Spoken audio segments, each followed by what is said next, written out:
Hey, Mariah, how are you tonight? I'm good. How are you? Fine, thank you. Are you first tonight? I am. Okay. All right, let's get going then. Okay. Clap some of my windows here. Okay, I have a few questions. Kind of as I've been researching, and I'm just not sure if I'm understanding them correctly. So one of the things I've run into is household versus family income, and that is kind of like affecting obviously income and then in turn square footages.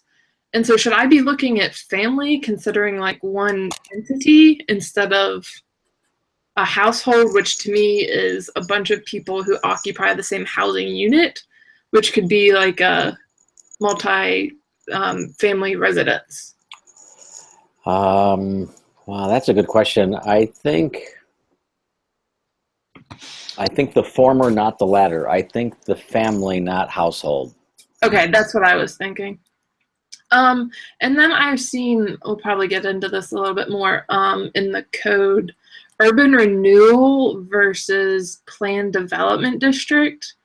Are those two different things in Yeah, Detroit? they are. Yeah, they are. So the urban renewal plan is a separate standalone plan. It would be helpful that you understood that and um, understood that.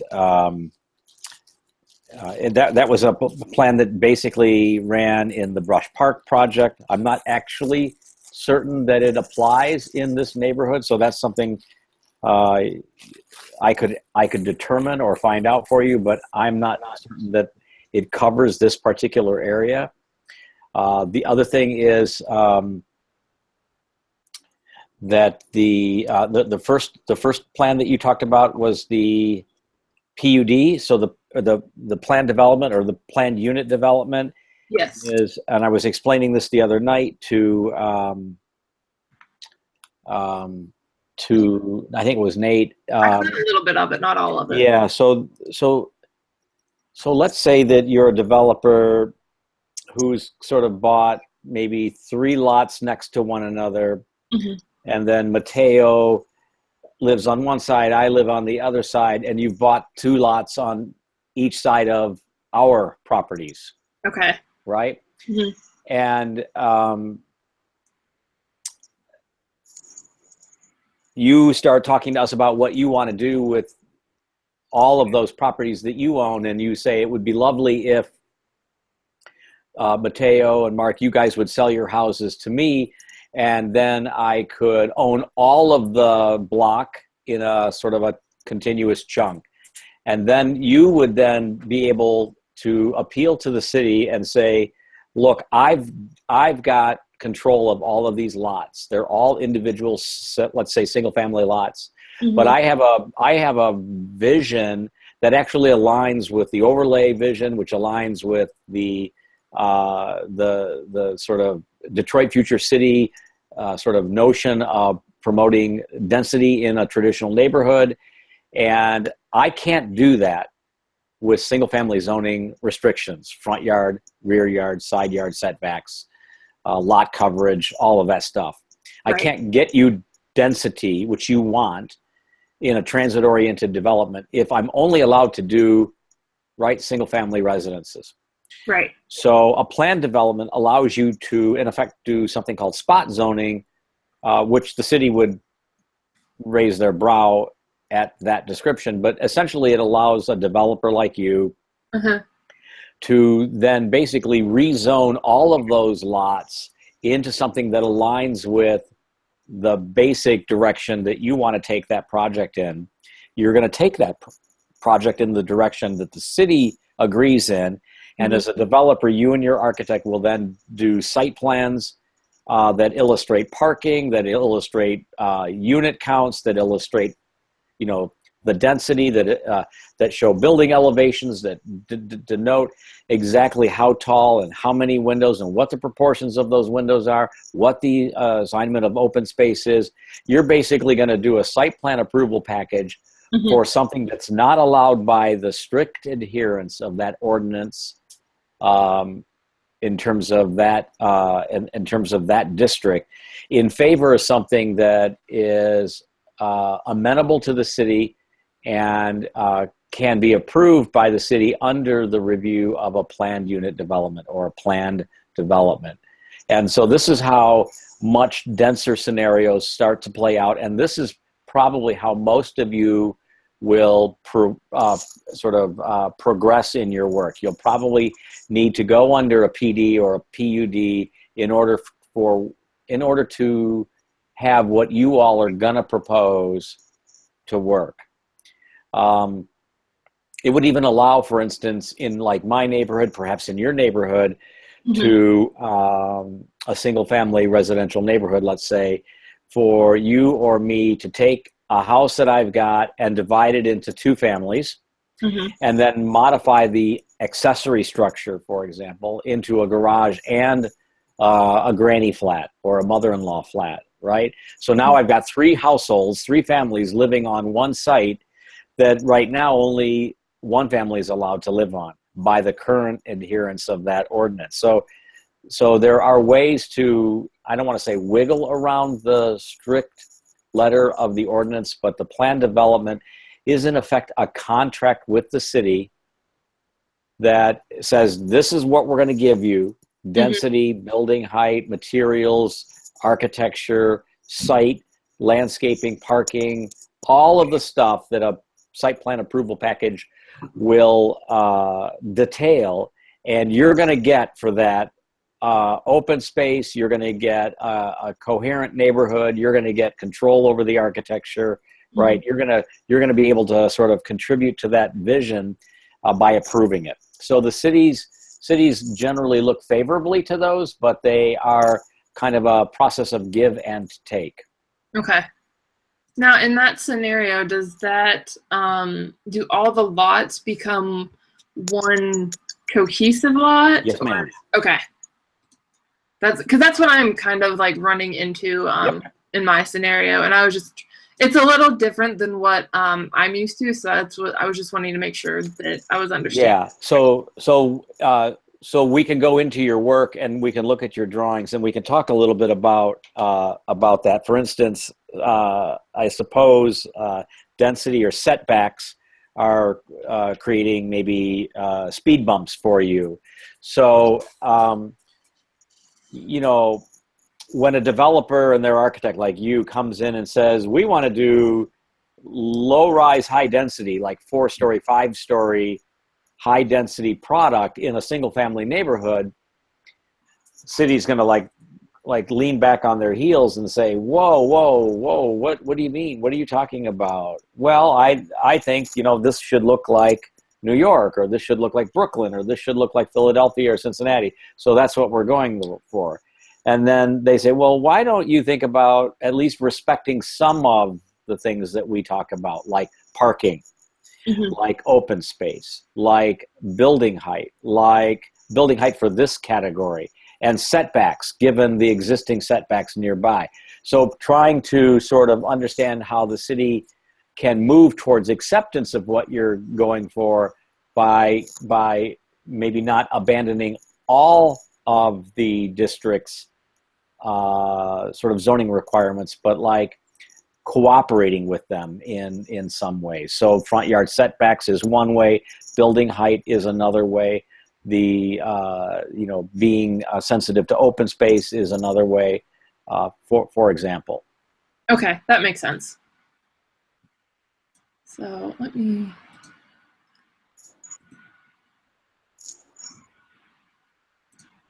So this is what I just started doing some color-coded diagrams of the information that I'd found on each of the sites. And this one, as you can see, is whether it's occupied, or there's actually one house that's not occupied. Well, no, two, excuse me. And then the vacant lots that are maintained versus are not maintained. And then the diagonal crosshatch regions that you see are the best estimate that I can get of the existing, we'll call them structures. Yes. Yeah. Because some of them are in good shape and then some of them are in poor shape. Gotcha. So then this is in regards to the type of shape that each of them are in. It's kind of a mix. The 415 Smith, they from makeloveland.com has recommended demolishing it, just because it's open to trespassers and it's not in good condition, deplorable. And then 452 Chandler, the back of it has actually collapsed. I don't know how, from Google Street View and from that site, it looks like it's kind of progressing forward to Chandler Street, which is kind of unfortunate because it's a really, really nice house and it'd be a nice anchor point, but I don't know really how to move forward with that. And then this one, I looked at where the owners were as to whether they were actually on site or off site. For this 404 and 410, the guy actually lives right across the street. 420, they're there. 430, they're, I believe in Ann Arbor is where that one is. Let me interrupt you for a second. So yes. 404 and 410, the guy lives across the street? He lives, yes. If you go across the street on Chandler, I did not show it. Yeah. But it's up north of the page. It's all actually encouraging because there are more properties that are owner occupied than not. Mm-hmm. And then okay. So then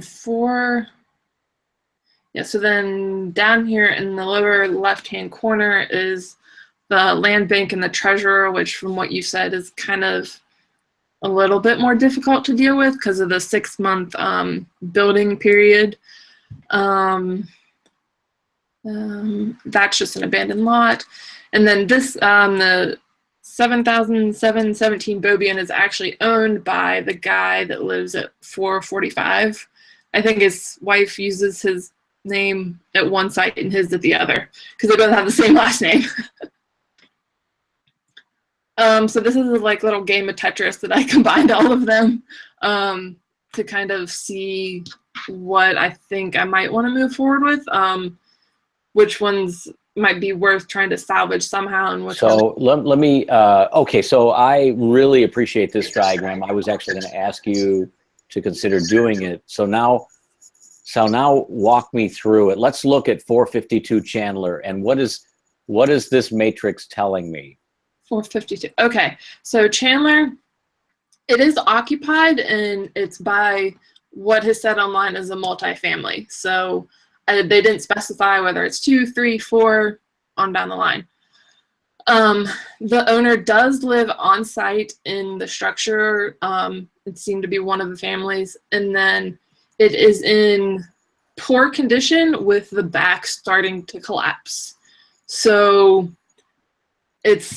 while it's a beautiful home from what I've seen, and it was probably really gorgeous in its prime, it looks like it might be one of those that would take more to fix up and repair than kind of just not demo, but take down to the foundation of the first floor and then build back up from there. Mm-hmm. So the color bars that are running laterally are you just divided the site into thirds, I guess. Yes. To help us understand the 3 lenses operating, simultaneously. Yes, that is correct.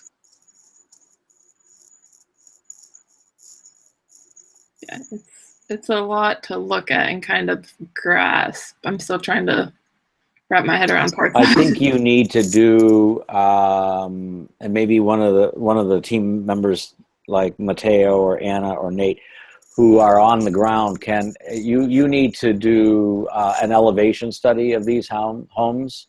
Okay. You need to draw Chandler and Beaubien and Smith.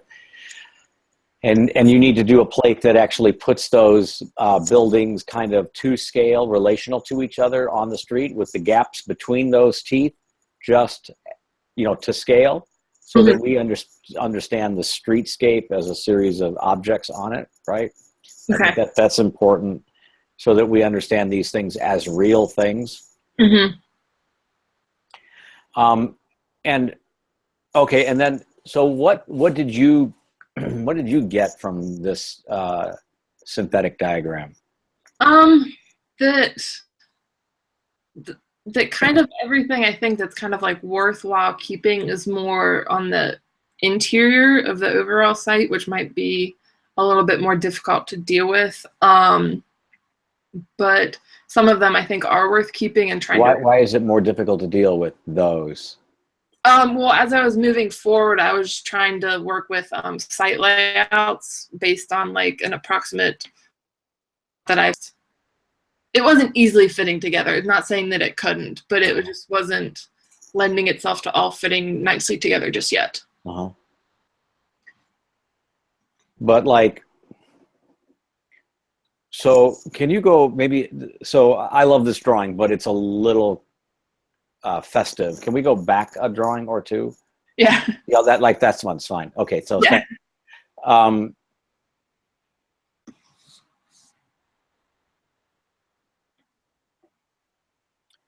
so the homes. Maybe let's go back, Mariah, to the ranking, the qualitative ranking. Thank you.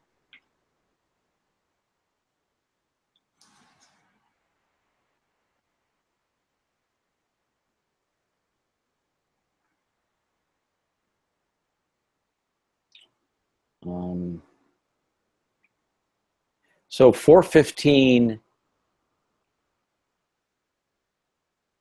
is 415 and 452 equivalent in their ranking? They Are they both poor or yeah, 452. It's more of the back half of the structure is in poor yeah, condition. you mentioned that, but like are they both in partial collapse? Is that gray the same gray?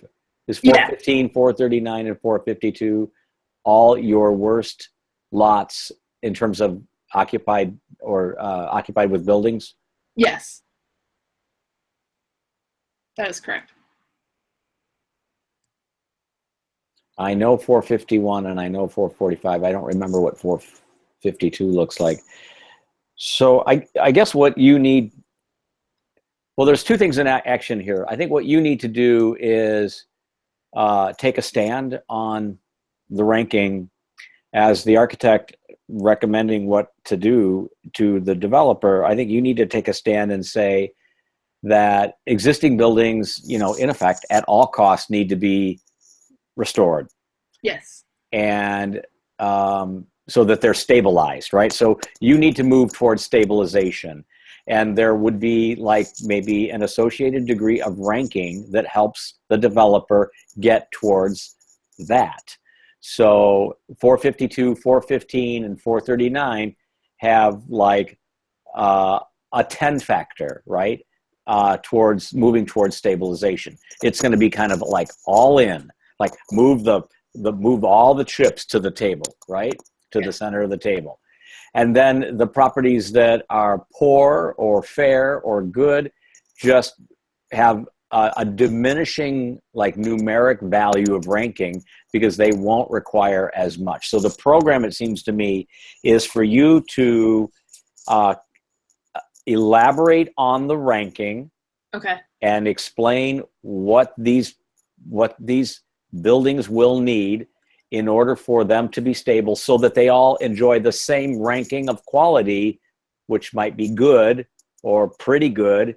Not the words I want you to use in a graphic, but you know what I'm saying? So that they're all like good, really good on Chandler, and they're all really good, right, on Smith Street. Correct. Yeah. So you need to, so I think you need to do that. You need to know these houses a little bit better in order to do that. I think it's a short exercise, but I think it's an important one because I think it's saying that at any cost, the existing buildings on both streets need to be preserved in order to help us understand history and the place And in order for us to sort of build on what we can do there in these vacant lots next to these now nice homes. Then I think the question is like,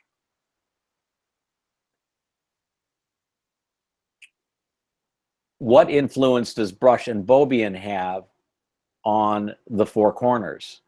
And if 452 is kind of left as it is, a residential sort of product, then what you do on the open lots is maybe your next move. Also, let me back up and say, by the way, that when you bring all of the houses to the pretty good category, regardless of their financial investment, I think you need to,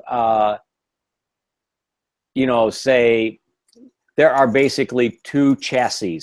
There's one chassis on Chandler, and this is the pair of floor plans that, I figure is what's inside. Okay. And this is how they're going to be programmed for the future. Okay. In other words, flats, one family on one level and another family on another level. And you need to show us how that would play out. Or is it side by side? Again, I don't know the architecture very well. Looking at them in street elevations, I think would help me understand that, help you understand that. Okay. So just kind of hypothesize from what Yep. Okay. Yeah, because these houses are in your neighborhood, I'm sure. Right. So that's one sort of chassis type on Chandler, and then Smith has a smaller chassis type, and it may not be able to hold as many families. So these may be like, for instance, single family residences. Okay. And if that's the case, then maybe maybe it's there that you do an accessory structure that has an apartment in it, so that you get more density there. Or maybe you do that on Chandler and on Smith Street. But the idea is begin to show, once you've invested in these properties and brought them up way past stable into something that's market attractive, what would that market be? What would they be designed for? And how would that look? Okay. So that's kind of like a design charrette. Okay. It would start with speculation, and I think it would produce results. Okay. Then we go back to the vacant lots, 7717, 404, 410, 421, 427, and then the goofy lots on Brush and Smith. Yes. And then as I was saying, then I think you let Brush and Beaubien as streets influence you. And I was talking the other night with someone about how these streets, I think, need to be understood as major north-south thoroughfares to the city and from the city from our place. And they are like bike routes, they are walking routes, they are bus routes. And there is probably a lot of like evidence that suggests that these are streets that retail might occur on. And I think we all understood that from someone else's research that Beaubien might have been the prominent retail street for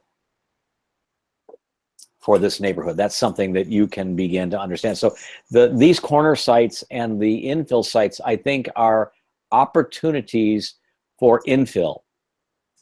And I think you need to do another drawing that shows graphically, like with footprints, or like I showed you in those section drawings the other night, where retail should go. Should retail go just on Beaubien? Should it turn the corner on Smith?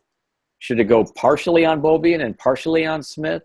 Should it happen on Brush? Should it happen on 404 or 405? Chandler and Smith respectively. What do you do with those three lots? Maybe those three lots are a PD, for example. You know what I'm saying? You need to speculate. I think there's like a couple of schemes that can operate here.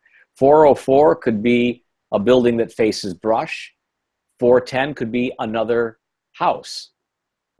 Or it could be a combined lot. So there's like two schemes that exist there. The lots on Smith, I think, anything can happen there. I think the joining of them probably makes the most sense. The lot on 7717 Beaubien is probably something that can be a lot denser and be the one with retail. But I think you need to sort of explain why that's the case. And then the ones that are infill between 415 and 433, infill with what? More of what's there. Splitting those lots so that, 415 gets half of 421 and has an addition on it. And 433 gets half of 427 and adds on to it. Again, because the park is there, we can put more frontage for more families that way. Or do you do more single family? I think these lots are extremely narrow. And given today's standard, that may be a tough nut to work out. But have you ever looked at the work of Jonathan Tate? He was my critic last semester. Have you seen his work? OTJ or OJT? No. Why don't you screen share him on your computer for me? Okay.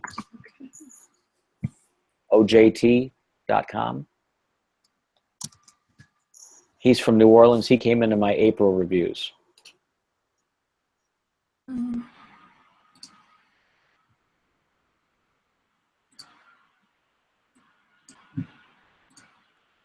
I don't think that's right. OJT.com. No, type in Jonathan Tate then. Sorry. At least a porn site didn't pop up. That would have been embarrassing. There we go. OJT. OfficeOJT.com. Thank you. So scroll down, please, to keep going down.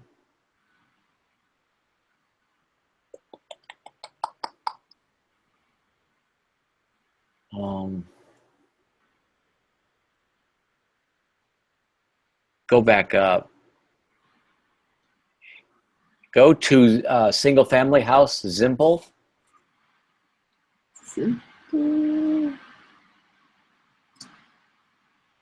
It's in the yeah. Oh, that's not it. Although that could be interesting. Yeah, so let's look at that one. Scroll through that.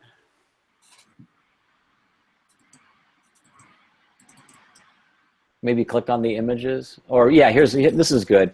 So you're seeing what he's doing here. He's analyzing that site in terms of like program. Mm-hmm.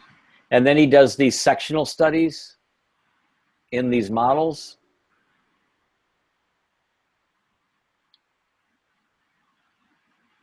Then he does it in SketchUp. And this is obviously something added on to something else. So this is a really good case study for you. Okay. And you see how these things are kind of like these interlocking things. Mm-hmm. So that's a way of dealing with like a lot split and adding a thing onto another thing. I think the other one I want you to look at is maybe 1476 magazine.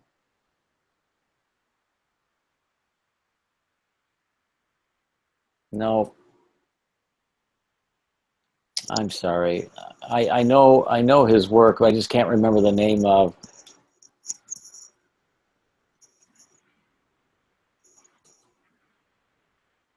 Is it the?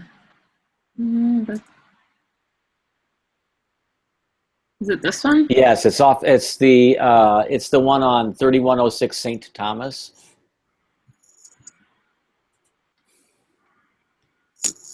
Oh, okay, yeah, I think you showed this to someone else. Yeah, I caught a glimpse of it, but yeah. So, and those same sectional models, the blue ones, if you scroll down, take the elevator down, keep going, there. Those same sectional models are in play here. So this is kind of like, this is totally infill, and it's highly contextual architecture. Mm-hmm. And it's based on these really, really narrow lots. I think in the text he alludes to it. So he says the overlay of zoning, both impediment and opportunity, guides the design process, but also provides the the potentiality of the site as a starter home.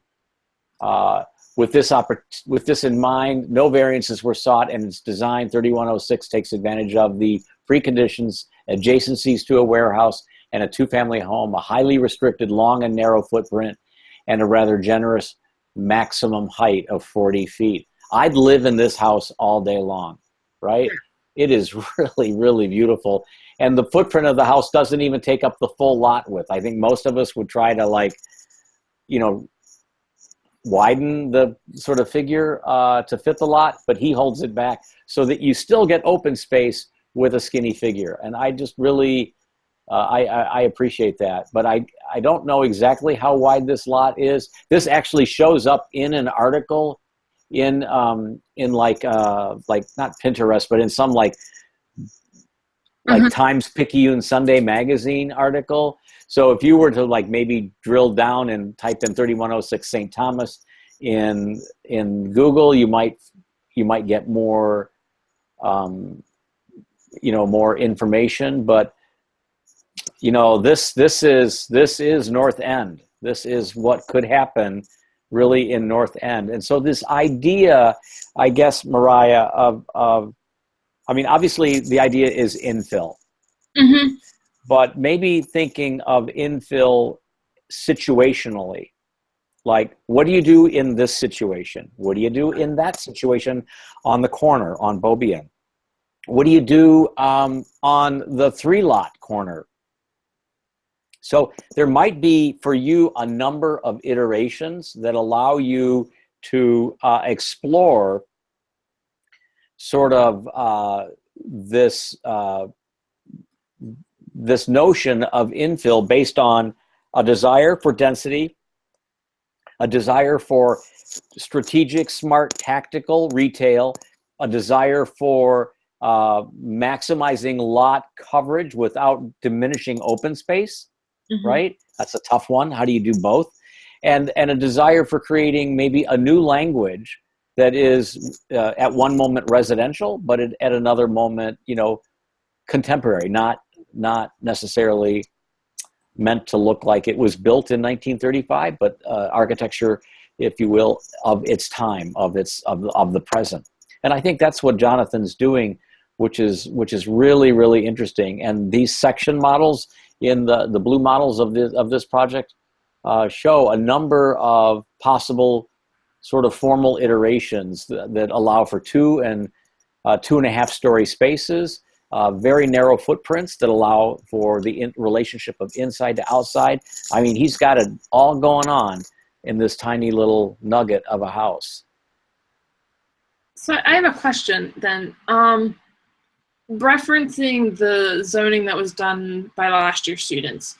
Yep. That's what I've just been kind of going off of. Yep. It says single family dwellings in R3, the minimum lot dimension is 50 to begin with. Yep. So then if mine are 30, is that considered a PUD? Well, no, that's just unbuildable, and that would require a variance, right? Okay, because that's what a lot of them, because I started, once I went through all the color coding, I started to look at which ones I wanted to build on, and I was looking at 7717 Beaubien. I mean, even that one, since it was technically wide enough for the multifamily dwellings, is why I just started working with it. Even that's like not posing challenges, but it's just not, the number of units versus parking isn't jiving right now. Yeah, so that's going to be an interesting one. So how do you park on a site like that? Where do you come in? And where do you build? And that one may take, and I have some ideas about that, but that may take some study. So that may not be a 39 unit building. That may be a 4 unit building or a 5 unit building. And maybe, maybe that's all you can fit on that site, but showing us how many cars you can put on a site and where you come in. Obviously, I mean, not obvious, obviously to me, I don't mean to rush the process, but to me, it seems to make sense to come in off the alley. Yeah, so if you come in off the alley and pull into a space and then you back out of that space to leave, you go back out to the alley. So what does that leave you as a footprint? Because you're probably going to have a 20-foot alley and you're going to have a 20-foot space. I don't know how deep that lot is. Do you know? Not off the top of my head, no. I did. Hopefully it's more than 40 feet. Oh yeah, across it's 70. So that leaves you, right, about a 30-foot first floor. Yes. Maybe a little less, maybe more like 20, 25 feet, assuming you have a zero lot line condition on Beaubien. And if Beaubien, is understood as one of those major thoroughfares, I think that begins to sort of make the case for you. It allows you to move the building to the street. It allows a 30-foot or a 20-foot, 25-foot building chunk on the first floor, and you build up from that. And then the stuff above the first floor hovers maybe over that parking and sits on that parking on columns. Does that, what I would call slip under parking. Does that make sense? Yeah, I think so. So and you would. The front would be Smith still, or it would be on? I think the front would be Beaubien, or maybe it's both. If I were working on that with you, I would explore that. I mean, I think it would be kind of a one of those categorical corner buildings. Mm-hmm.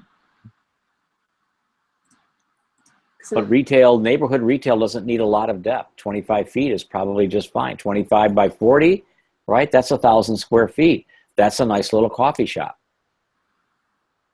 Yeah, because the minimum, if that was to be like a multi-family, it has a 20-foot front setback.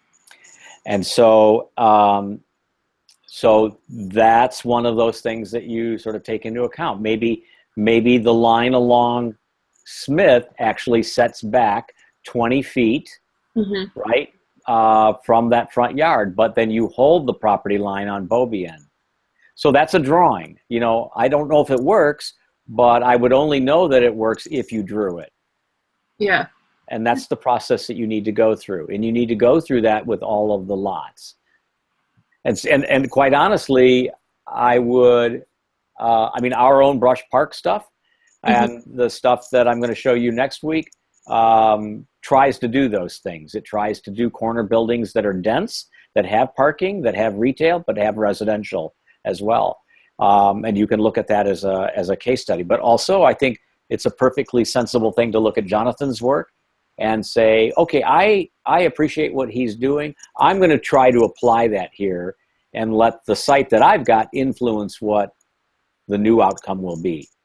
So that would be another way to look at maybe some of those infill lots. Okay. But you have to appreciate this too. These houses are turn of the century. Mm-hmm. They predate the ordinance. Mm-hmm. So, for example, since they predate the ordinance, any of those wonderful family members that own those lots today and mm-hmm. live there couldn't add on to them because they're existing non-conforming. Okay. Right? So what would they have to do?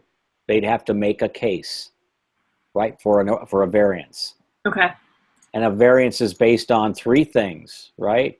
It's based on a practical difficulty and a hardship. It's based on an unusual circumstance, right? Like the narrow lot. So a practical difficulty would be that the ordinance was written well after the building was built. And a practical difficulty was that I've only got a 40-foot or a 30-foot lot when most lots today are 50 feet.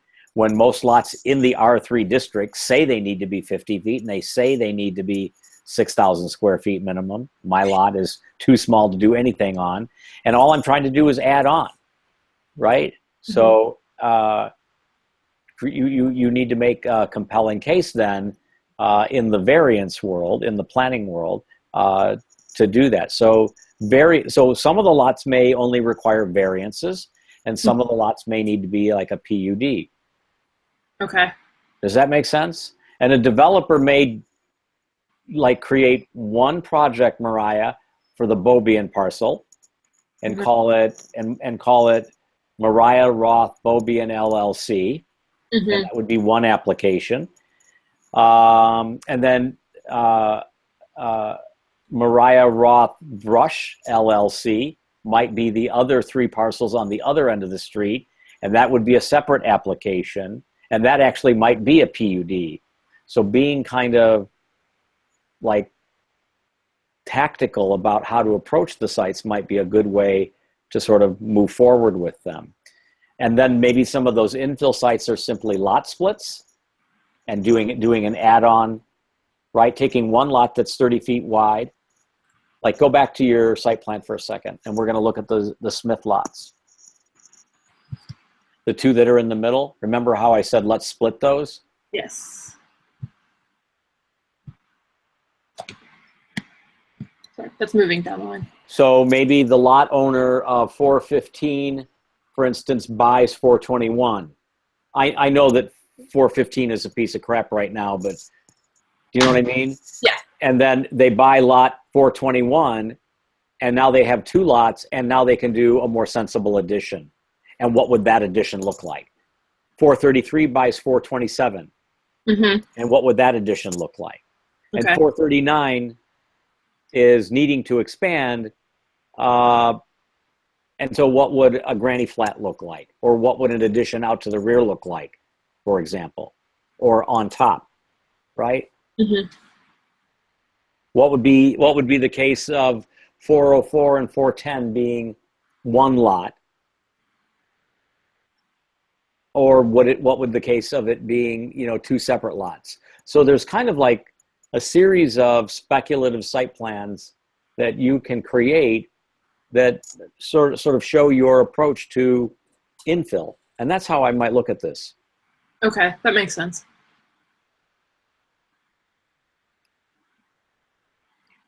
Again, I think one of the things about North End is, and this is really hard for our out-of-towners, and you've never even been to Detroit? Is that safe to say? No, I came up for critical practice. You came up for that. So did you get into the city? No. It was hotel room studio. Right. And you only came up like 4 times or 5 times? I think it was 4, but yeah, never had a chance to really explore, which I was honestly a little sad about, that I didn't get a chance to, but I mean, what are you gonna do? Hey, Mariah. Yes. Do you remember where the final presentation was? Yes. That was like 2 blocks from where our site is. That was just south of Grand. Okay. So we were actually pretty close to the area. Oh, okay. Cool. I didn't realize that. I guess I didn't either. I mean, like, some of these streets run so far, like. Yeah, they run. Like Woodward's like a main thoroughfare. Yeah, it runs through several cities. 8 Mile runs for like 26 miles. I mean, it runs forever, for example. It runs through 3 or 4 counties, for example.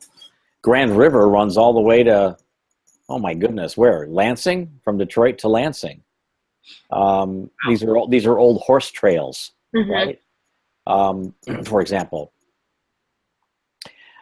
So my point is that you, as an outsider, as maybe the most unfamiliar with the texture, the grain of this neighborhood, have the most difficulty in empathizing with the degree of maybe blight or unintended open space as a result of neglect and wanton demolition. And so if the goal is density and creating sensible programmed open space, how do you do that when you have some buildings on a site and you're taking the whole block? Well, you have to look at, infill as an opportunity. And then the question is, how many coffee beans do I put in this 5-pound bag, right? Mm-hmm. When do you get to a tipping point? Obviously, if you scraped everything and made it all one lot and vacated the alley, you could do a huge ass apartment complex. That's an option. Or do 2 apartment buildings on one on Chandler and one on Smith. That's an option, and you should diagram that. Okay. Right, and show us what a 3-story apartment building would produce in terms of units. I think that would be a great exercise. Doesn't mean that you would be advocating for that, but it would give you a units per acre number that would be probably as high as the neighborhood could plan for or anticipate. And if you keep it at 3 stories, then you don't need elevators, right? So yeah, I mean, I think that's a good exercise. Okay. And it actually might be worth looking at. You could, I don't think you'd win the case, but I think you could try to make the case that these are all crappy ass buildings and they all need to come down. If we're committed to creating density, then, right, this is the way you have to approach it. I think it would be a lovely exercise. I'm not saying it's the right exercise or the right way, but I think it's worth looking at. Mm-hmm. I think it'll give you some, you do the arithmetic, it'll give you some real numbers to reflect on, and you go, wow, so anything less than that is got to be judged on how close can we get to that, right? How close can we get to the highest number of units per acre? Again, because as we're learning in new urbanism, and as we're learning in transect zoning, as we're learning in walkable cities, as we're learning more about missing middle housing, in order to make neighborhoods enjoyable, we have to have a number of things. And that is really, you know, people living there, people putting eyes on the street, people being able, as Mr. Cox, our planner, says, to have a 20-minute neighborhood where you can literally walk in your neighborhood for 20 minutes and do things like get to transit, get to a market, get to the drugstore or the dry cleaner, and then come back home. That you should be able to do that loop in terms of pure walking in 20 minutes plus the shopping time. And I love that idea. I think it's a very noble thing. And quite honestly, it's in these neighborhoods like this that we'll have difficulty doing that. But one of the ways that we get closer to it, I believe, and I think Missing Middle believes, is creating density.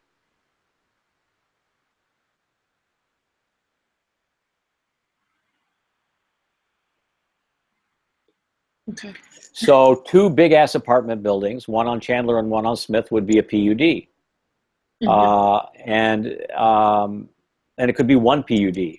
Doing an apartment building on one block because the buildings are crappy, and then doing infill on another block is maybe another PUD with some situational zoning applications. And then doing what we were talking about from the very beginning might be just more situational applications, an application for each group of lots. Okay. But having that strategy, I think, will be really useful. But going through the exercise, I think, will be really helpful. We're almost out of time. Do you have anything else? No, I think that's it. I think I came up with like a lot of questions that I had in my mind about zoning and setbacks and all that, and I was a little confused by all that. So here's what I want you all to understand. I want you to know the zoning. I want you to know what it's asking you to deliver. I want you to get frustrated with the inability of your lots to produce the deliverables that the city's building department is expecting. I want that to be like, I want that to produce a headache, that the conundrum of trying to give them what they want is producing a migraine, because that's an exercise that you need to go through. You need to experience that. But you also need to understand that there are ways that you can move through the ordinance that allow for alternatives to a strict adherence to that ordinance. A PUD is one of them. Variances are another. These are terms that you've probably heard in your office. And also Detroit has an overlay ordinance, right? Which is the Detroit Future City. It's not an ordinance yet. It's going to be adapted. It's going to be adopted, but it's not yet. So I think that there's some latitude on your part to say, because again, this is a studio, it's a school project, you can say, I'm embracing these chapters, these sections of the Detroit Future City framework. We know that this is going to change in this direction. And therefore, while I appreciate the ordinance and its requirements, we're going to go with the overlay as a way of producing the density that the Detroit Future City Framework is calling for. Yet I'm still respecting some of the aspects, maybe front yard setback, maybe the parking requirement, maybe open space requirements. I don't mean to make it sound like you're picking and choosing, but in effect, you need to be able to kind of juggle both ordinances. It makes sense, yeah. I'm more used to, like, we had a lot of, like, in the code, we already had, like, a bunch of different overlays for different areas depending upon what needed to be what. And it's reading different in this case than what I'm used to. So I'm just trying to wrap my head around that. You're not from here. Yeah. Right? Well, we have Canadian students that call it bylaws, so I mean, it's a very unusual, it's what's so great about this studio is you're going to meet a whole bunch of different people that have different backgrounds or different experiences to the same thing, like what governs the property's development. So I'm around this weekend if you want to show me any of these harebrained ideas for super density, hyper density, but I think it would be a good idea. I think it would be you have a unique site, really, that is at one moment this crazy bold opportunity to do something big ass there, right? And super dense, wiping everything out, and all of the problems that will create in doing that. But I think it's worth looking at. It gives you kind of a measuring stick, right? And then you also, like a lot of your colleagues, have the ability to do sort of situational interventions. Like, I'm going to squeeze this in here, and I'm going to squeeze this in there, and I'm going to do this a little bit bigger over here because this is on Beaubien, and it needs parking, and it needs retail, and it needs residential, but I'm only going to do something this dense over here because it's not on the same kind of street. And I think it's worth trying to sort of play that out. All right? All right. Cool. Thanks, Mariah. Thank you. Who's next? Okay, Judd, you have the floor. Sorry, I had to get unmiked. No worries. I can hear you. All right. So I got a few things to kind of touch on, but let me start off with, bear with me for a moment. I've got too many things open. Okay, I'll start off with just a little bit of the research I just kind of briefly touched on. Let's see here. And so just for our discussion last week, I just kind of started looking into the generations. And I think this is information I'm going to pass on to Mariah and Zach. And I think I'm going to start focusing on maybe more of the historical aspect of the neighborhood. But I was kind of just researching housing typologies that the different generations desire, things that are important to different generations. And I was looking at different housing economic websites. And this is a little more general nationally, not necessarily targeted at Detroit, but I just use it as a starting point. Sure. And, as you can see at this quote at the top here, millennials, whom we define as those aged 18 to 34 in 2015, now number 75.4 million, surpassing the 74.9 million baby boomers, et cetera, et cetera. And essentially they're saying the millennials are going to be the largest generation since the baby boomers. Yep. And they will surpass them, not necessarily due to sheer numbers, but just due to the millennial generation is established and the baby boomer generation will, 20, 30, 40 years will be passing away and things of that nature, not to get grim. And so like the housing preferences across the generations, majority of buyers would like to prefer single family homes. And that goes across for the millennials, Gen X, boomers, and seniors. The prices they expect to pay. And this is a little more general, but I think some of the things I found interesting were the features most wanted by generation. And I think this can help, drive some of the necessities for the units. As you can see, a laundry room is preferred by, 3 of the categories. Something that you don't really think of, exterior lighting, but, patios, decks, exterior space, Hardwood floors seems to be an important one. Energy Star appliances, things of that nature. And I'll just briefly touch on this study. And some of the features most unwanted by generation are elevators, golf course, daycare, pet washing stations, which I didn't realize that was an option in many houses, nor a wine cellar. But yeah, as you can see, a lot of these are pretty high-end amenities, but I think the elevator touches on apartment complexes. You know, laminate countertops, everybody wants quartz or granite these days. Mm-hmm. And, you know, showers, like both, they don't want a shower stall in the master bath. They want a tub and shower, just things that aren't important. And the evolving preference of millennials in urban land was something else I looked into. It says only 13% of millennials live in or near downtown. 63% live in other city neighborhoods or suburbs. And then it kind of goes like, you know, the average rent is $925 a month. 21% live at home still, but 90% expect to move out. And 14% live in households with 3 generations of families.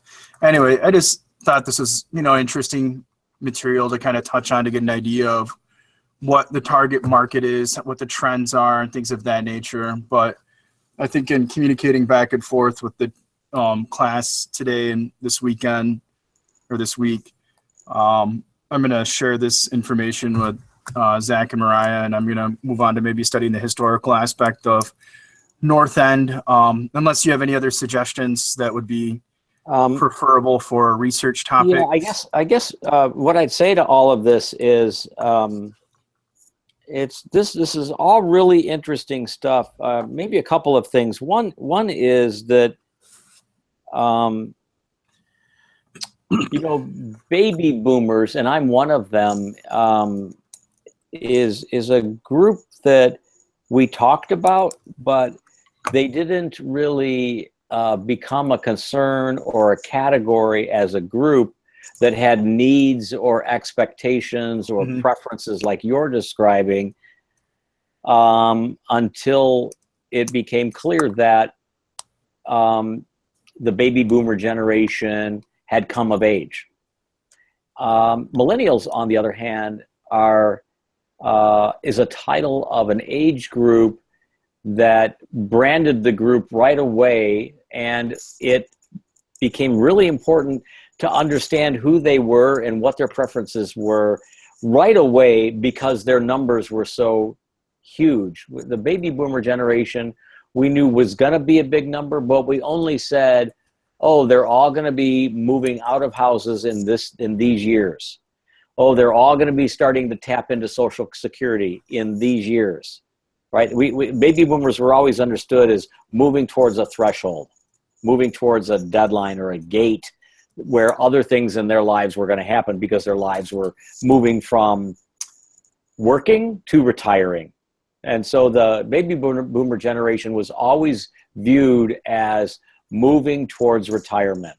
Mm-hmm. And the drain that they would create on healthcare, the drain they would create on Social Security, the drain they would create on the economy because they were such a big contributor to the economy because we were the first group for dozens and dozens of years almost. The millennial generation kind of caught everyone, including baby boomers, by surprise because we didn't realize that the Gen Xers were having so many babies. and yet that's the case.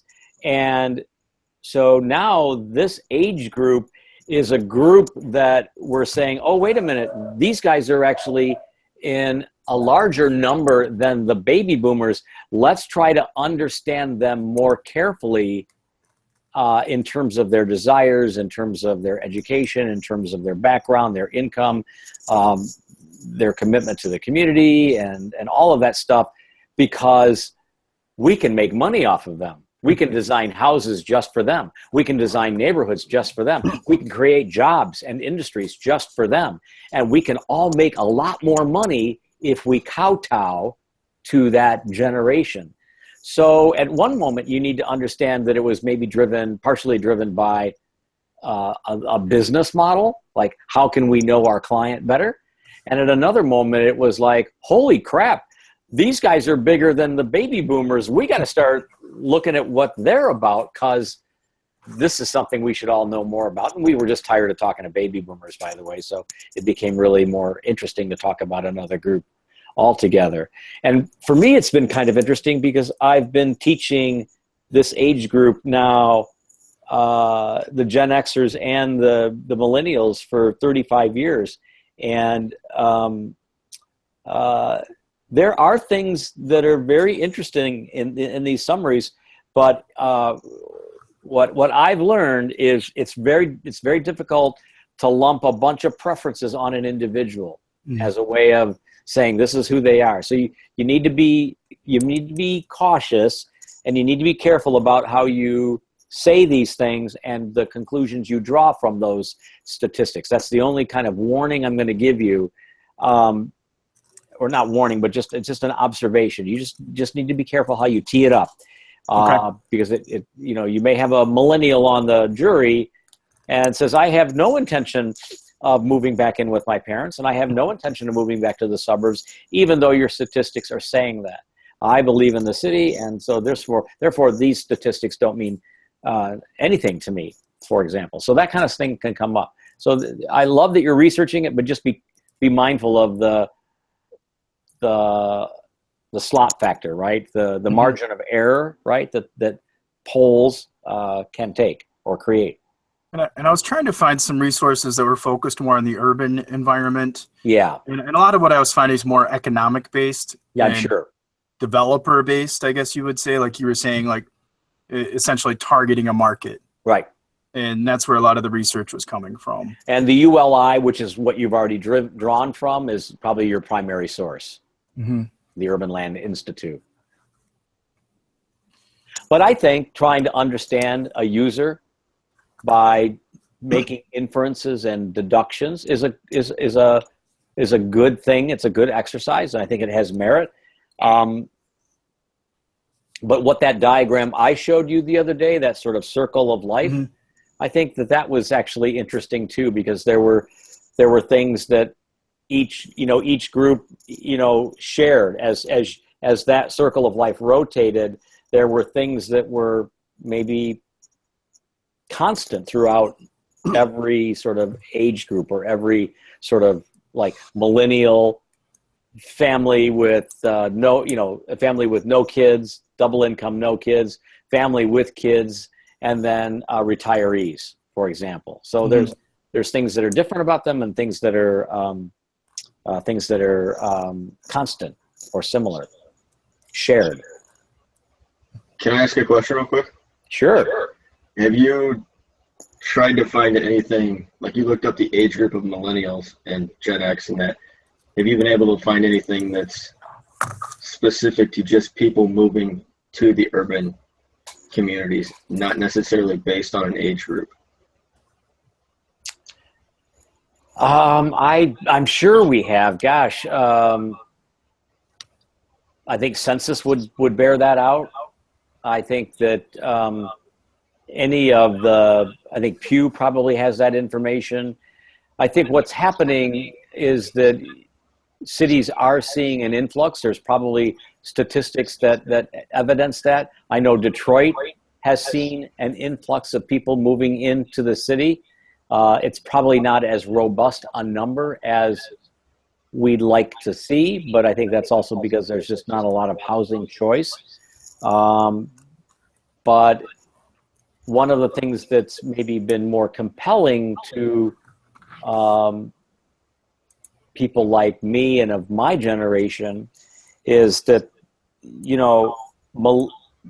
for the most part, baby boomers have been sort of under the impression that we're supposed to be moving out to, we're supposed to sell our house, which we've owned for 30 years, and move to Shady Acres, like in Auburn Hills, for example, right?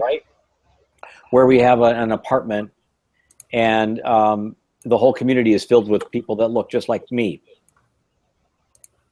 And where there's a fence around it because, you know, we don't want them to come in, like younger people or criminals.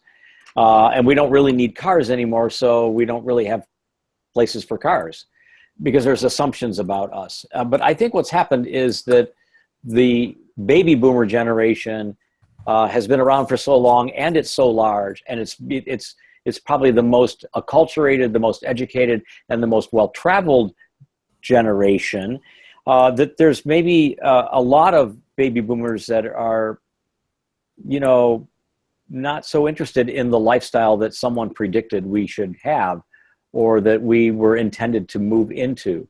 And so many people like me are moving into the city because we want to be able to walk to the grocery store, to the market, to the symphony, to the rock concert, to the park, and then walk back to our apartment. We want to be able to have a car, but now we don't really need one because we can get, you know, around via Uber or a taxi. So there's that's in play right now. As we smart size and get smaller places, we actually move those destinations to more walkable urban centers. So that's why places like Kalamazoo, Grand Rapids, Ann Arbor, maybe even Lansing are seeing an influx of people moving into the downtown. And even Birmingham, Royal Oak, Northville, for example, are seeing that as well. There are neighborhoods like in Auburn Hills, which tried to create in-town, downtown residential over retail in that little strip along Avon Road and Squirrel, for example, to create kind of a new center there, right? So it's happening. I don't know where those statistics are. I think for me, the most compelling thing, if you go back to that document that you just shared, Judd, is that only 13% of millennials live downtown. That seemed like a very unusual number. That seemed maybe a little contrary to what I believe. I believe that most of them were moving downtown.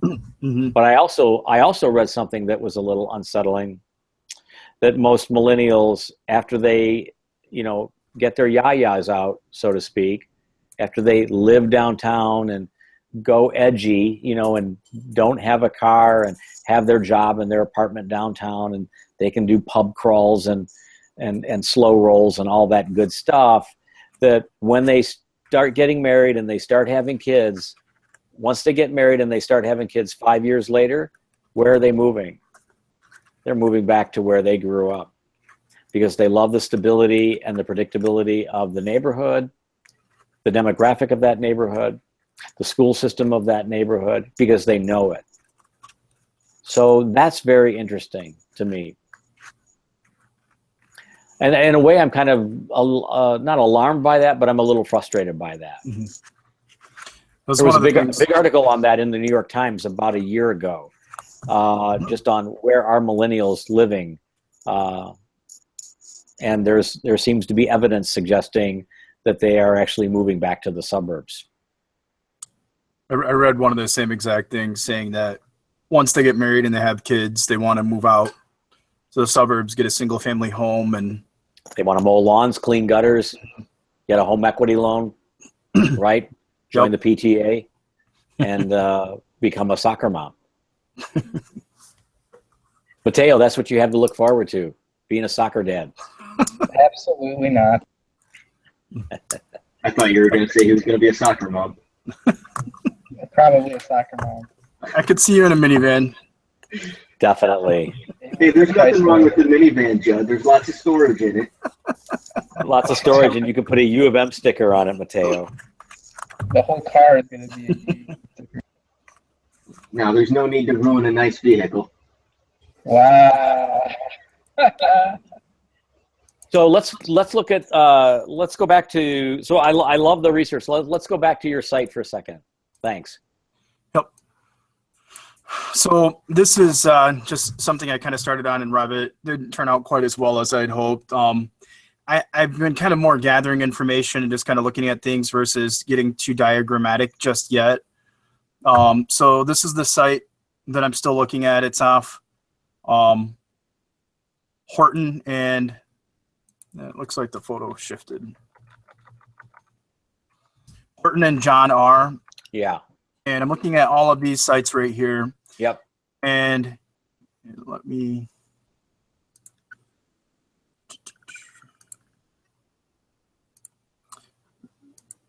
So I gathered a little bit of information on all of these sites, just looking at what, what they're listed as. And most of them are, I think they're all residential. Sure. It says low density residential district, the dimensions, the lot size, the address. And so we'll go up to the top. So this is all pretty. They're all about 50 feet, right? Yep. All similar information, right around 45 to about 54 feet of street frontage. And it's, running from the west to the east off of John R. And Sure. I'm looking at approximately 8 of these lots, including these 2 houses. And the acreage, I haven't added up what the cumulative acreage is just yet. I'll have to look at that. But essentially, it's 125-foot depth back to the alley. Sure. And we have about 400 feet wide, give or take, including all 8 lots. Probably a little bit less than that. And I'm considering these houses. They're both listed as 2-family flats. One was built in 1905. One was built in 1915. They look like they were originally fairly nice historic homes. However, over the years, they seem to have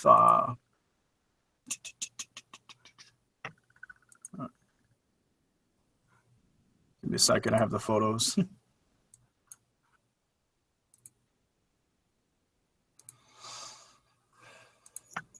So these are some of the photos from the boots on the ground. I'm not sure exactly where this little landscaping photo was taken. This is on the south side of Horton. This is on the south side of Horton, right by all We're looking west.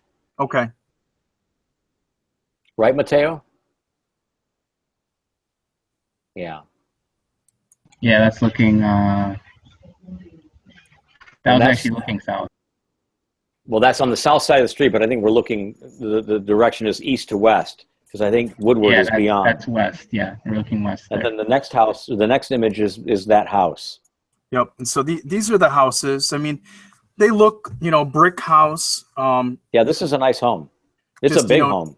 Nice old architecture. I think this one was built in 1905. It looks like it was a beautiful home at one point. Absolutely. And it still potentially is. You can could be tell. restored. I mean, when you do a bowed window like that and you have a stone base for the bow, right? That's a big deal. That took some craftsmanship to do that. That took some capital to erect it, and so this was an important home in the neighborhood. And I'm not sure where this one is located. This is on the south side of Horton. South side of Horton. So it looks like they're renovating a single family home. Yep. It's under renovation right now, and it's this quirky, wonderful little thing. Just, Horton is the first street above East Grand Boulevard. So this is between the house that had the street front flower plantings and the lot. So yeah, that's where this is. This is east of the house you just showed us. Okay. Yeah, I mean, you could tell it has new roof. They're redoing the siding. It looks like new windows. Stripped the roof off the existing house. And there we just turned right. And that's a apartment building on Grand Boulevard, and that's the alley. Okay. You see the garage that you were just looking at. Yep. Turning again, this is dead on. Looking south from Horton. Yep. Okay. This is the gap between the houses that you just showed us. And there's the same house. And there's your house. And there it is again. Yep. Okay, so this one's on the very end. I don't think I was looking at touching this house. Brush and Horton, okay.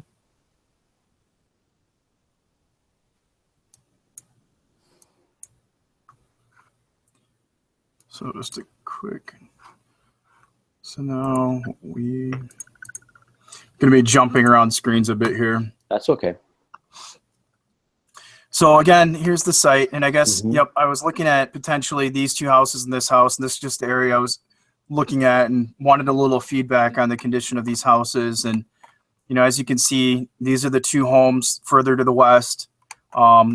This one, you know, solid brick home, looks like it had a covered porch at one Yep. time that's been ripped off.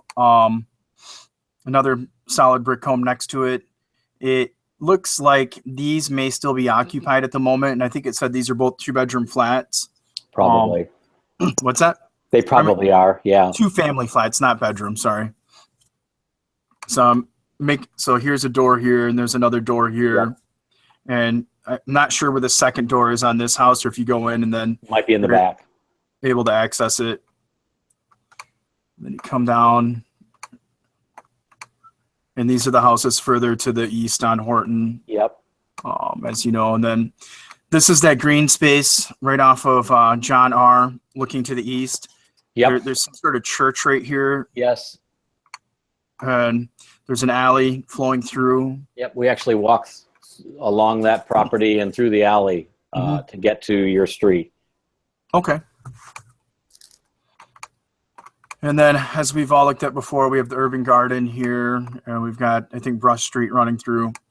So, you know, this remains the area that I'm interested in developing, and I noticed there's kind of an open space behind that church off Yep. the alley, and it appears that this area may be being used for the urban garden. And so I was thinking this might be an opportunity just for a small pocket park or green space that can connect the church area, the urban garden, and then the housing development that I'll be proposing. And I'm thinking of, you know, doing kind of a mixed use, as we've discussed before, where it starts out bigger on this corner, similar to what you shared with us in your presentation of Mhm. the Brush Park development, and then it kind of steps down more to the to the residential. And so, you know, if there's some sort of mixed use going on here, there may be a variance that's required, which I think is possible, because I think there's a car wash right here. There is. And then, you know, it's more business. I think there's a dentist office over here. There is. And I think there's more opportunities, you know, to transition from, you know, commercial and public to residential. And so I think getting a variance for some sort of business on the main level of this lot is feasible. I agree. And then I think, you know, as we step down, there'll be apartments up here potentially on above it. And then, you know, more apartments, and maybe stepping down into some townhomes that relate to the alley, and maybe parking is off the alley underneath part of the building. Maybe there's some sort of green space that is part of kind of like a green pedestrian boulevard going through a portion of this. Just some of the ideas I'm throwing around. And, I would draw those. You know, they're all good ideas. So, Mhm. I mean, I think one thing is to say, and this is and you were here. This is exactly what I said to Mariah just a few minutes ago. Audit the homes, rank them, try to understand them, and try to understand try to indicate what it would take to improve them. Maybe it's a little improvement. Maybe they are good just the way they are. They just need some TLC and a little capital. But right away, then bringing those back online by stabilizing them and making sure they're occupied gives you some density right away. Mhm. And then you have some questions like, what do you do with the vacant lots between those homes? And what do you do with the vacant lot to the east of the last home? Mhm.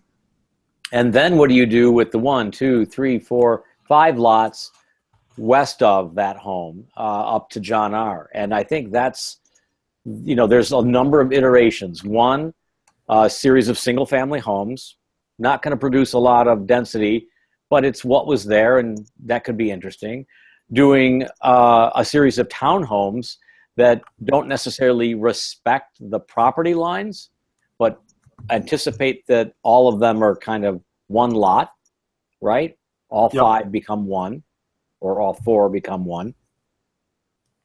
And that produces a certain kind of density. And then doing something more than that, doing like a 3-story apartment building and doing some surface parking or street parking, what does that produce?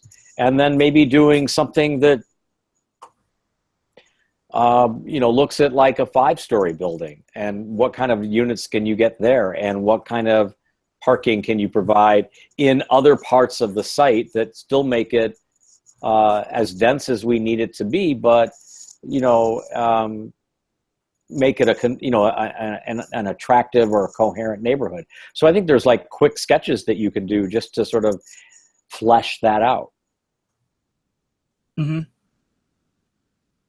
Yeah, and that's something I think I want to get into SketchUp, and I mean I prefer Revit typically as a means, but I think just doing some massing in SketchUp could help me study what's going on here. Sure. And just kind of pulling the buildings and just getting a better understanding. Do it just as fast in pencil, and then translating it into SketchUp. Just sketch some ideas and get a better idea of how things are going to relate.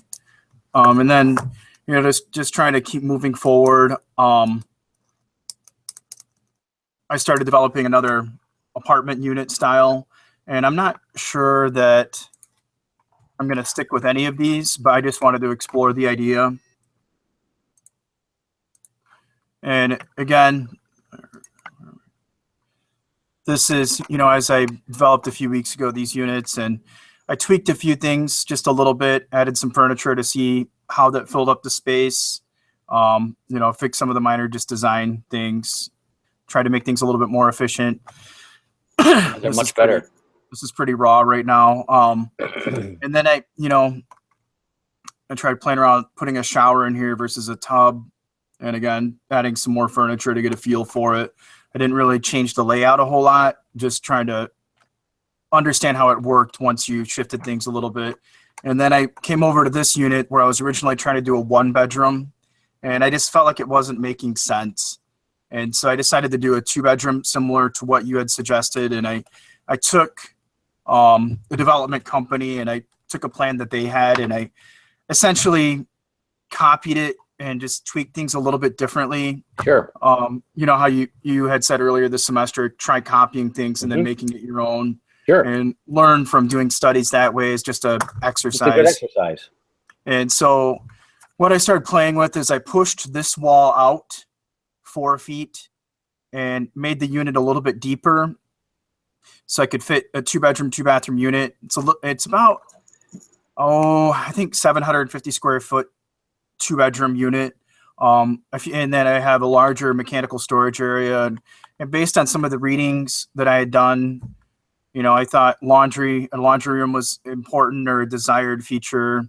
Having bathtubs in the bedrooms, living room shared, combined living dining area, some storage, and then a nice outdoor living area. And this was just an exercise, and I'm not sure this is the direction I'm going to be going in, but I feel like it's just positive to study these things and go through the motion of trying to come up with better solutions of after you do those quick site studies, it would be interesting to drop this beast on the site plan. Yep. I could potentially.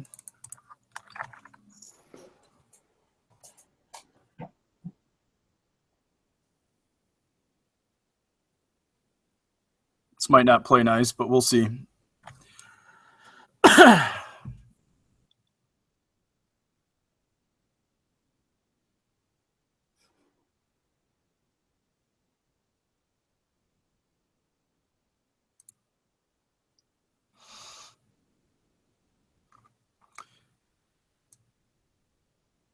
So I don't think this is the orientation I was looking at. Right. But it may have to rotate, but Yep. It's actually not as bad as I thought it would be. But yeah, it gives you an idea of how small these lots really are. Yes. And when you start to do that and you start to multiply it or array it and you fold in parking, right? It gets crowded quick. Yeah, it gets very crowded very quickly, and then maybe then like parking and drive aisles in the alley become something you fix, and then you revisit the layouts of the units. But this is a very interesting process. I mean, I think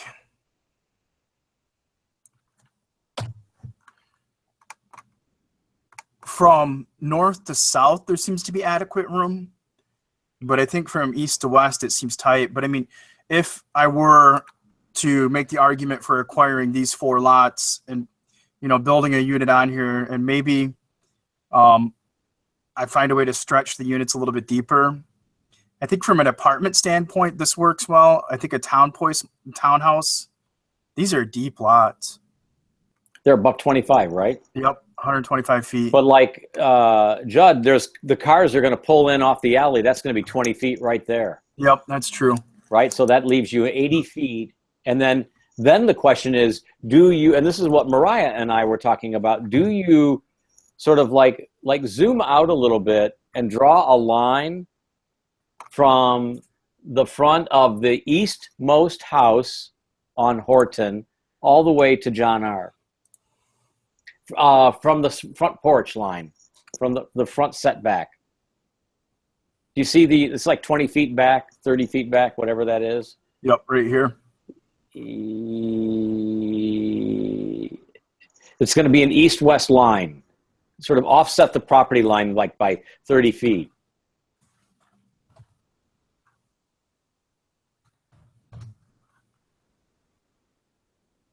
Oh, wow. See? Yes.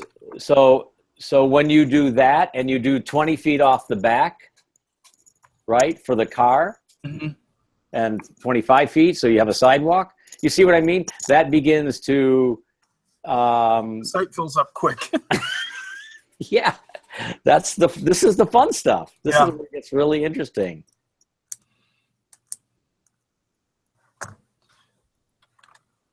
Because I mean, yeah, you're right, and that line's right up at the face of all those buildings. Yeah, or that all might those be houses. so you may be going in, as we were talking earlier with Mariah, you may be going in for a PUD for those 4 lots, but you still want to respect like the parking requirements of the base ordinance, right? The setback, and maybe you can do 0 lot line on John R. because it's that north-south major road through the neighborhood, but so like that's something to think about. But here's the other thing.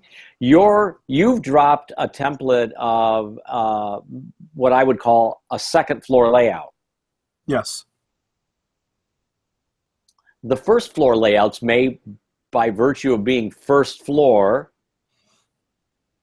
and because the first floor has the most sort of open space needs like setback and parking, maybe the first floor is actually the smallest units. Mm-hmm. And that the building actually, goes basically from the front setback to the rear setback. And you do a bar development or an L-shaped development that hugs that corner. So that might be worth looking at. Thinking of drawing not by like laying out more units, but by sort of developing a footprint of what the building can be at the ground floor and what it can be at the upper floors. Mm-hmm. Studying the site and see what is available to Right, develop. what's left. It's Yeah. a ball buster. I mean, let me see.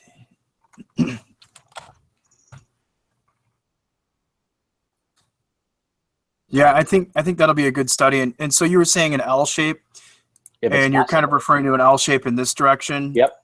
And then coming down this way. Yep. So you can get some apartments on John R. and you can get some apartments on Horton. Yeah, I mean, I could see them, the more apartment style hugging this street and, like you said, this corner. And I like the idea of the opportunity to tighten things up right here. And then maybe it steps back and it takes on a little bit more of a residential characteristic. Right, because it's respecting the setbacks and maybe it has front porches and things like that. And then I think moving forward, I think this helps me a lot. Just gives me some ideas of how to approach and tackle and solve. How do I want to address and develop the property? But as for the research component, I'm trying to figure out what would be good for me to research at this point. And I think like I said earlier, it was discussed, researching the historical component of Rush Park neighborhood and how that can impact our design. Mm-hmm. And Well, I mean, I think one of you may need to captain this and make a matrix of all the names and compare that with all the categories, and let people like fill it in and say, this is what I thought I was studying. This is what I've already begun to study, and I've already got the research in these areas, and then figure out what's left and go through drawing straws, because you probably are going to need to get that pinned down now, so that you can be productive with the 3 weeks, the nearly 3 weeks that are left. I don't mind what you're studying, but the idea is that you are all studying while you're doing this stuff and sharing that information and dumping it into a shared folder. But then basically you're presenting that so that the jurors get educated by each of you in the sort of initial review. Plus, by the way, you guys are going to have to do that research prez for all 3 benchmarks, for this one, the one in November, right, and then the one in December. So you'll get better at it as you go, but I think you need to realize that your jurors need to be educated by you. So I don't care which one you do, but just grab one. That's all. Yep. And I shared a document the other day so we could start coordinating that. And Yeah, I think good. that's been really helpful. I saw that. Thank you for doing that. So you're a good quarterback. And then let me think. Oh, you're not gonna like me for this one. You're getting married? Nope, I've already done that. I thought so. So it's not that big of a deal. But my company has requested that I attend Autodesk University in Las Vegas. Oh, lovely. And that is November 14th through, so I'll be gone November 14th through the 18th. Gotcha. And we have our benchmark review that Wednesday. So I've looked at the time change and everything of that nature, and I'm planning on not signing up for any classes during our benchmark review if I can, but I might be a little bit later to the benchmark review. So when is the benchmark review? The 24th? It is November 16th. 16th.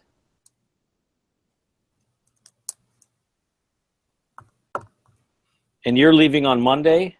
I'll be flying out Monday, and I'll be on the plane. We won't have class. I won't have a lecture that night. Okay. You're going to be flat out. I probably won't even have class. We'll just, I'll be there if you guys need me to talk to you, and it can be kind of like a first come, first serve. But,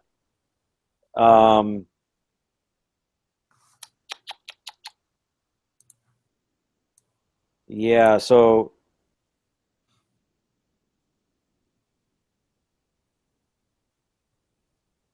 well, I'll try and be flexible with you, but my ambition would be to have you there for all 4 hours on the 16th for the review.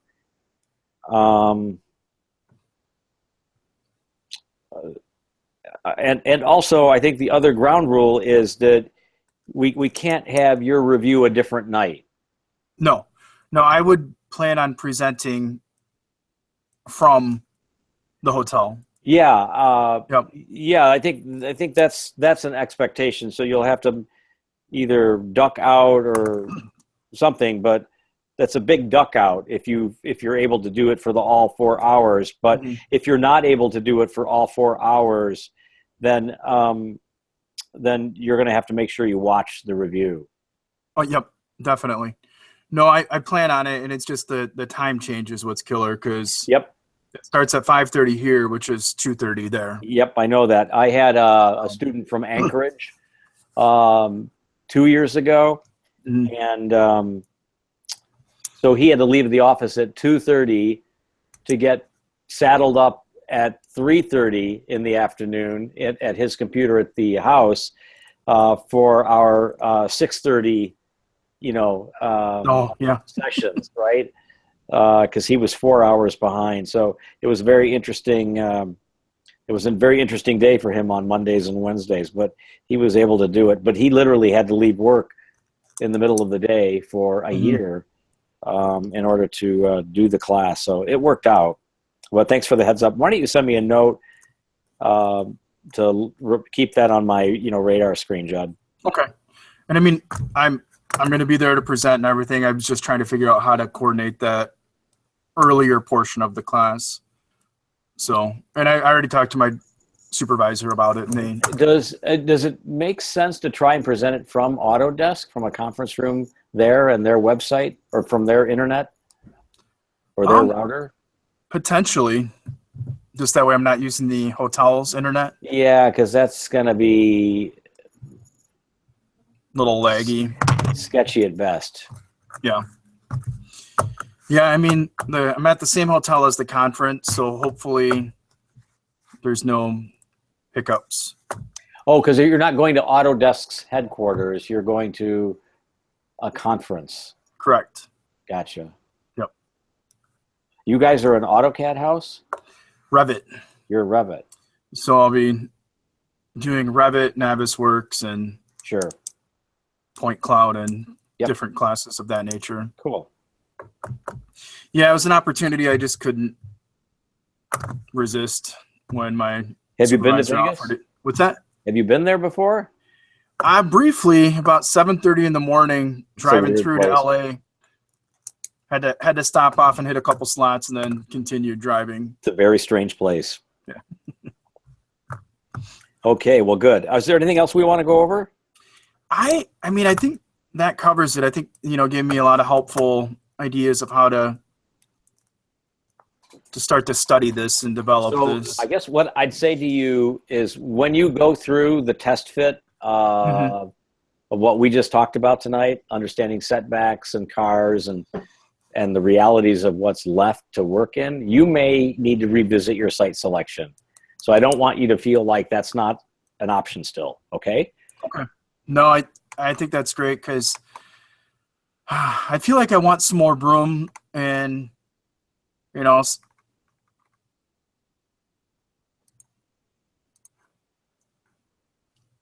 I feel like it might be tough to make the argument on some of these houses to allow me to do what I want to do. Well, you mean to tear them down? Correct. Yeah, I think that would be a tough one.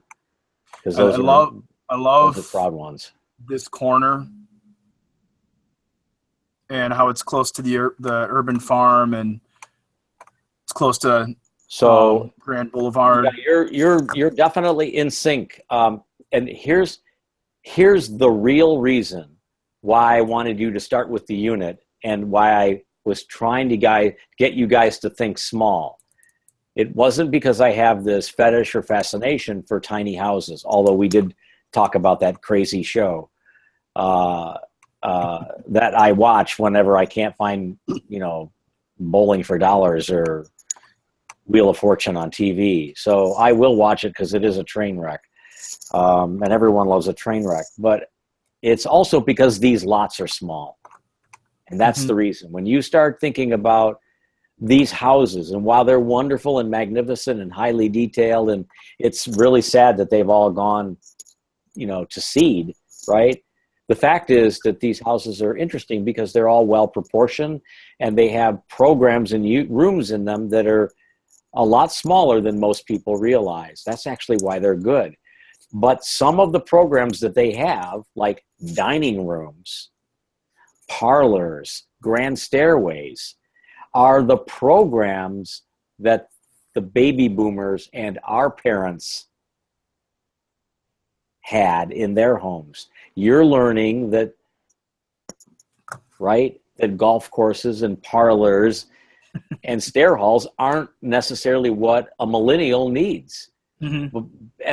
And knowing that you have the program flexibility to maybe take out those fat chops, right?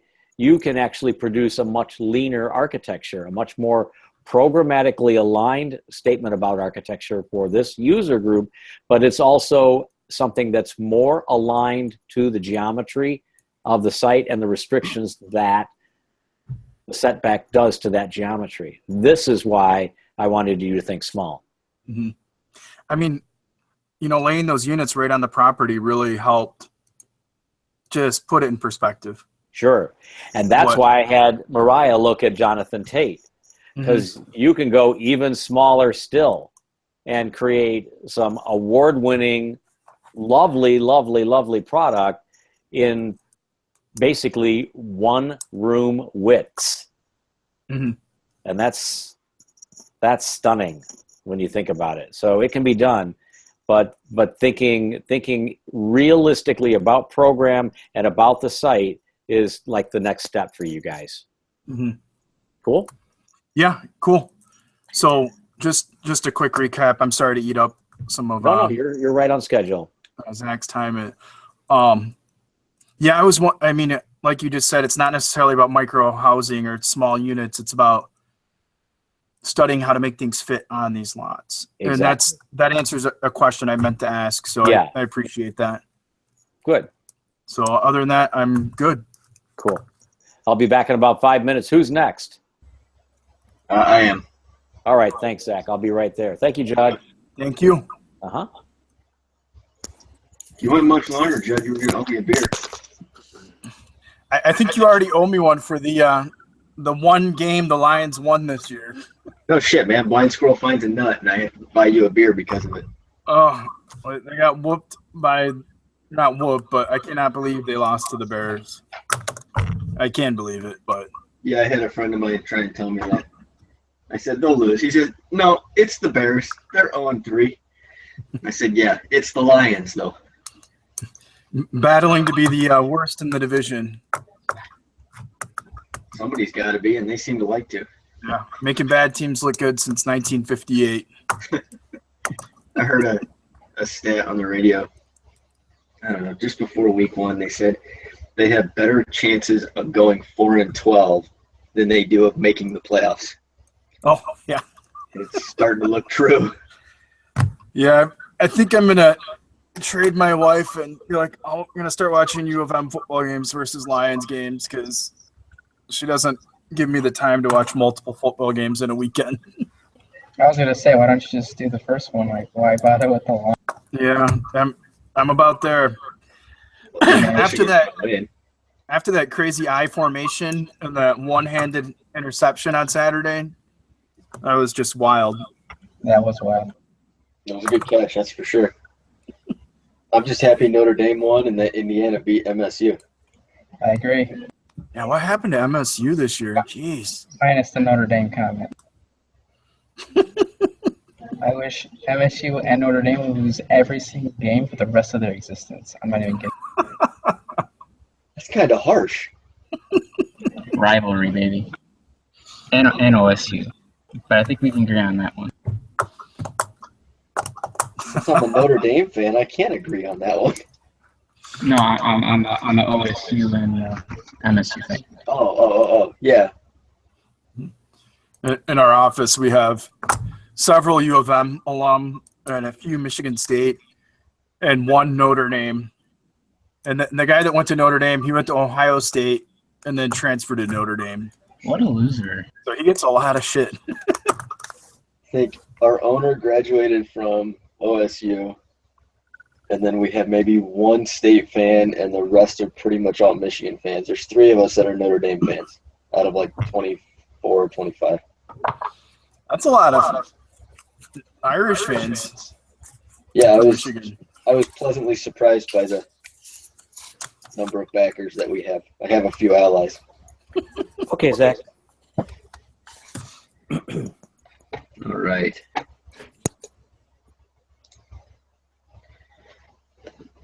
So since we were discussing football, what college team are you a fan of?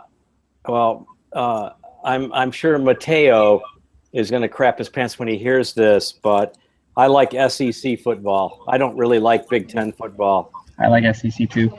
and because it's faster paced, and I love the Southern girl's voice, and I think the football that comes from that part of the country is really bold, dynamic football. It's and quite honestly, I think some of the best stars come from the South. I don't like all of the teams from the SEC. I like certain schools. I like seeing get beat really badly. But and so I taught at Mississippi State University. They've never had a team. They had Dak Prescott, but he's with Dallas now, right? But and he's a good soul. But and when he was with them, they did pretty well. I think his first year they did really well, but they never really amounted to much. So, but I like watching Auburn play, and I like watching Alabama play. Although I like seeing Alabama get beat as much as maybe the next guy from up here. Right. Yeah, I think SEC football is really good. Yeah, it's the pro football of college. Yeah, and I love sort of sitting down at 3:30 on a Saturday afternoon and listening to Gary Danielson and Vern Lundquist do the play-by-play of on CBS. I think that's actually some of the most interesting football to watch and learn from. Mhm. And they always cover the SEC games. Right. But for me, the best game this year was Louisville beating Florida State a couple of weeks ago.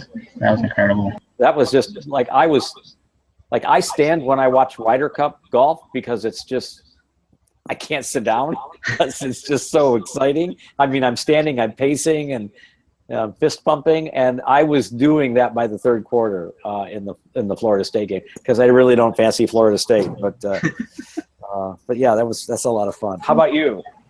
I'm a Notre Dame fan. Yeah, sure. There's a lot of you guys that are.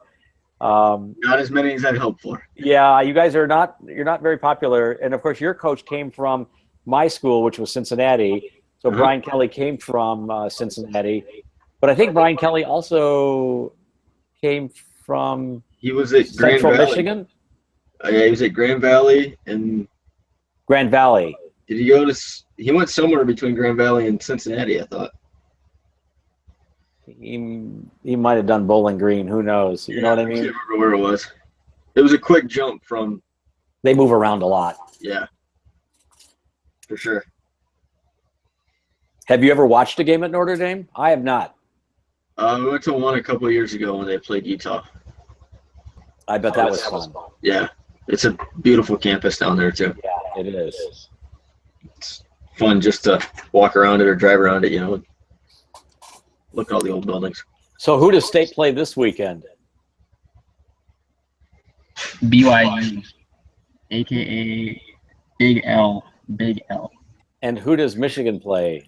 The Rutgers Scarlet Knights. Yeah. So Rutgers is an interesting school. They were really good a couple of years ago. They have a stadium designed by Raphael Vignoli. And Rutgers is an interesting campus because it has like 5 or 6 campuses along the river there. It's a commuter school. And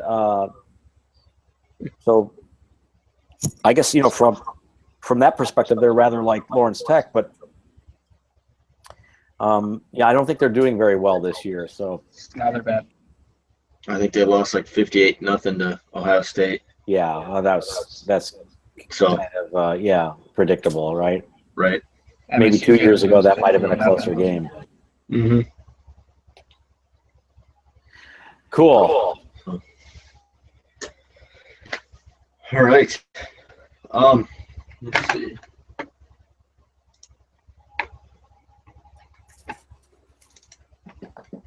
All right, so I started putting this together. Just kind of a quick look at. I started laying out some proposed use types for the lots that I was looking at Yes. after looking at some of the different missing metal typologies. So the green represents some mixed use, a little bit of retail to try and bring that back into that neighborhood, to help make this a community that you can live in right there and get things that you need, with some apartments or something on top of that, and then townhouses in the orange and some alley houses in that bluish color. Not necessarily filling up the whole space made by that color, but just looking at kind of those lots and what it could be. So this is kind of zoning. Yeah, right? yeah, a little bit of just basic zoning for those areas. And the areas that you've got there are areas for the color itself. Correct. Those are the areas of the lots that color takes up. So like the green one, it takes up the one lot that is 60 by 115. And then the orange and the blues are actually 3 individual lots running north to south. Right, gotcha. So those would be 3 that were 30 feet wide. So it would be 90 by 115 for the total. And then, and so I'll just say this, right? This is clearly the sort of DNA, right, of the brush park that I showed you in terms of townhouses on the street, alley or carriage houses on the alley, and mirroring that configuration on the east-west alley itself, and then doing something a little bit more unusual or mixed in its DNA on the corners.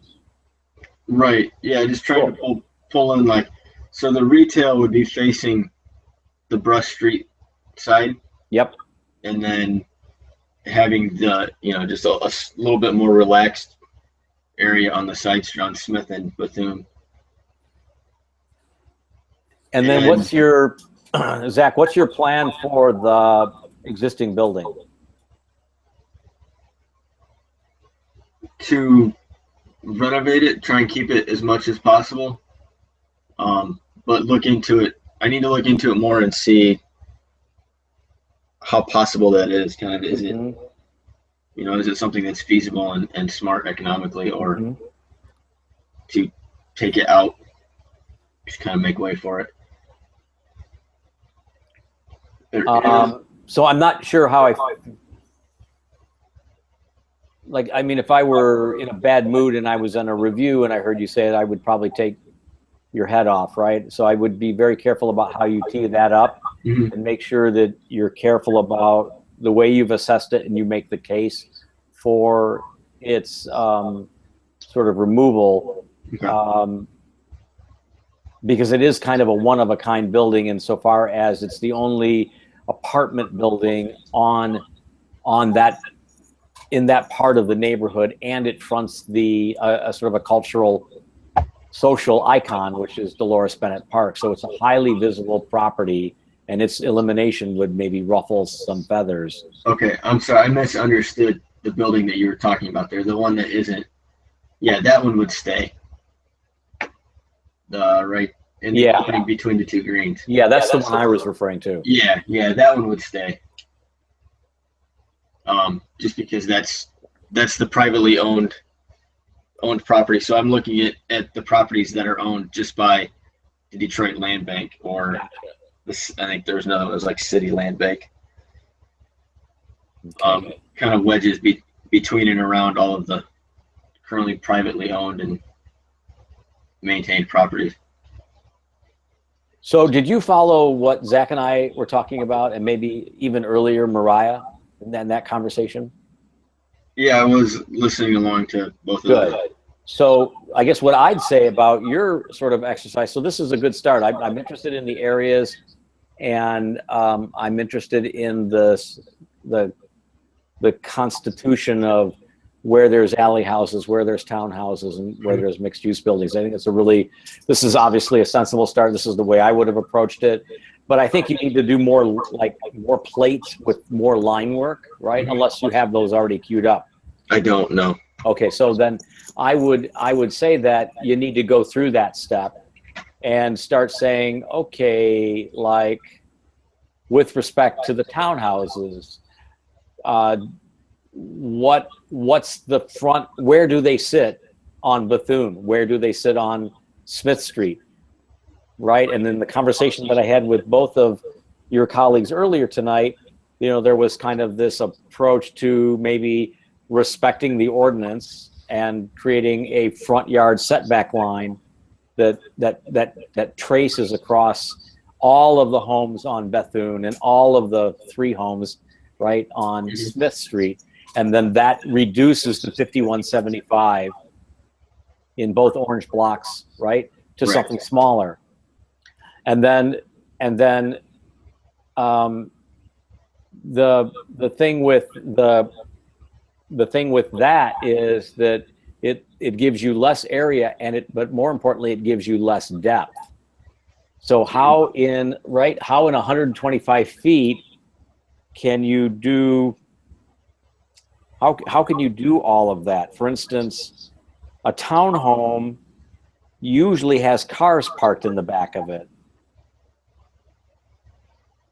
Right. So, and the carriage home parks in front. So there's got to be some way to get into the back of the townhome.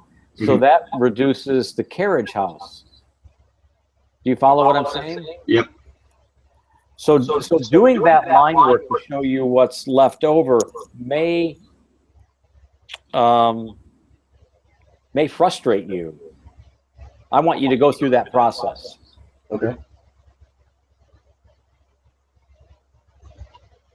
I'm just thinking about this. Right. Yeah. 125 divided by 2 is in concept 62 feet, 62 and a half feet for each type.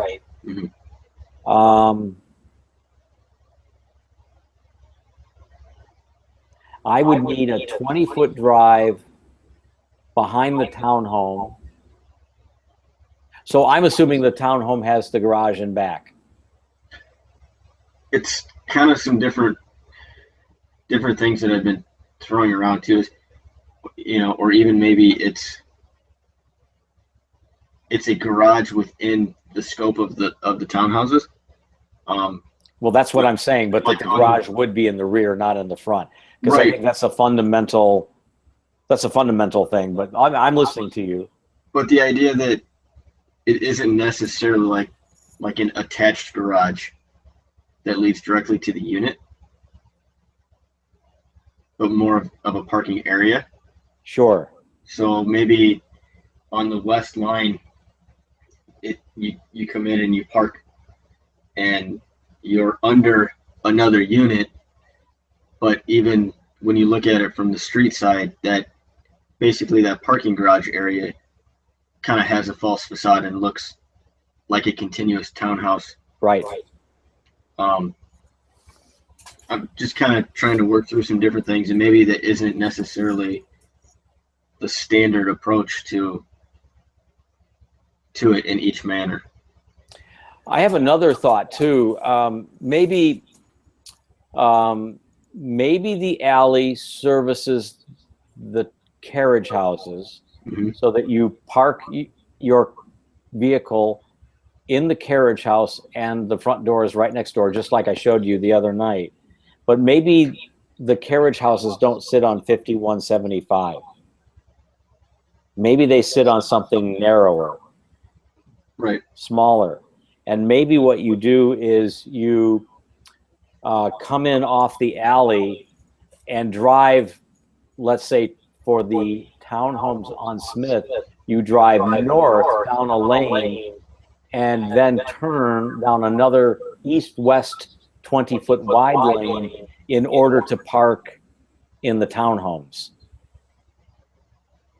And the carriage houses sit on maybe only 4,000 square feet Right. or 3,800 square feet. Right? Do you see what I'm saying? So I think you have to go through more line work and like create more fine grain like layouts of these zoning diagrams, and make them practical, right? Like use dimensions that work for cars, right? 20-foot lanes, and 20-foot deep garages, 8-foot wide doors, that kind of thing. Right. Because you may only get, how wide is the 5175? Is that 3 lots you said? Yeah, it's 3 30-foot lots, so it's a total of 90. Yeah, that's tough. And then these are actually 90 by 115, so they'd be 57.5 feet deep. Yeah, that's 5175. So 90 divided by 18. You could do 5 units. Mm-hmm.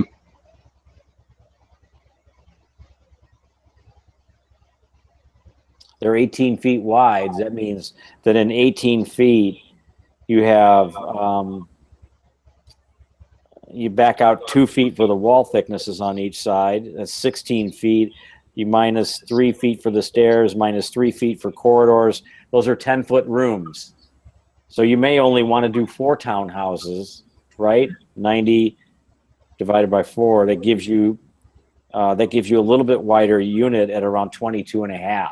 Mm-hmm. Sort of center to center. That works to have rooms, hallways, and stairs. Yep. Right? Right. You understand what I'm saying? That's kind of the vertical grain of a townhome. Right. But here's the thing: the townhome is really a great product, but it's not going to give you a lot of density because that's only 4 units on Smith, and that's only 4 units on Bethune. Mm-hmm. You're probably going to only get 2 units in the carriage houses, right? So that's, yeah. You see what I'm saying? That's 4 and 4. That's 8, and 4 is 12. So suddenly, you know, you may only get like 15 or 17 units in terms of parking and in terms of what's already there. Not a bad number, but is there another missing middle product that we can look at that gets you more density, I wonder?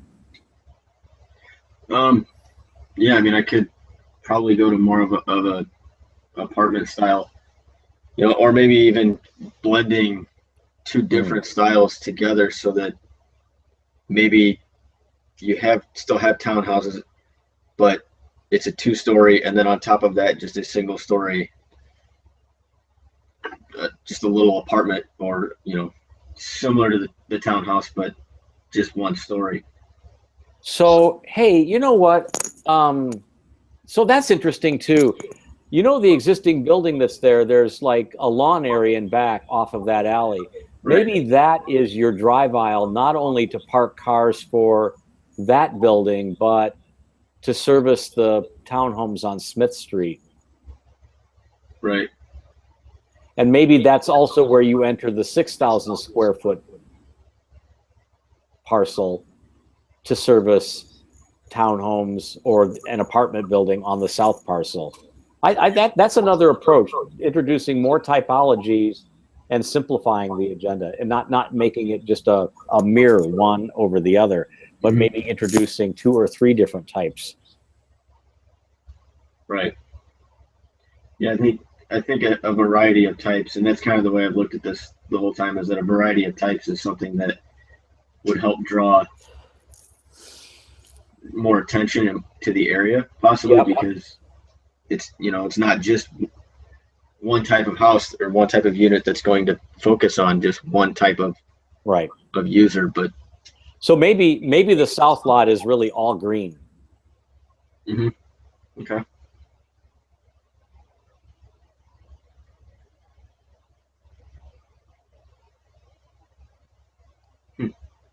So that's because that seems like it could have the most that seems like it could have the most flexibility for you. This is a small site. That's sort of, I'm trying to have you recognize that. Yeah, that was one thing when I looked at it and added up all these square footages, that all of those colored areas come out to be 0.7 acres, and it doesn't look that way when you look at it in an aerial photo, but then when you actually put a number to it, it's kind of surprising at how small the area actually is. And if you have to go 1 more lot west for all of this development in a north-south axis, that wouldn't hurt my feelings. Okay. And did you, Zach, did you see what Zach Zach, did you see what Judd did earlier when he took those unit plans that he had been working on a couple of weeks ago and just created a block and dropped it into his site plan? Yep. So like that's another sort of eye-opening step. Yeah.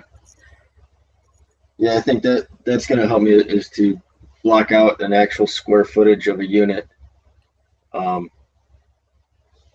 and start plopping it in here and seeing. And I know you did yours. I'm not complaining, but I know you did yours in SketchUp. But the way that you drop that SketchUp model into this site plan may produce a clumsy analysis. So you may want to block those units out as you continue to refine them in like CAD or Revit. Yeah. So that you're drawing walls, doors, furniture.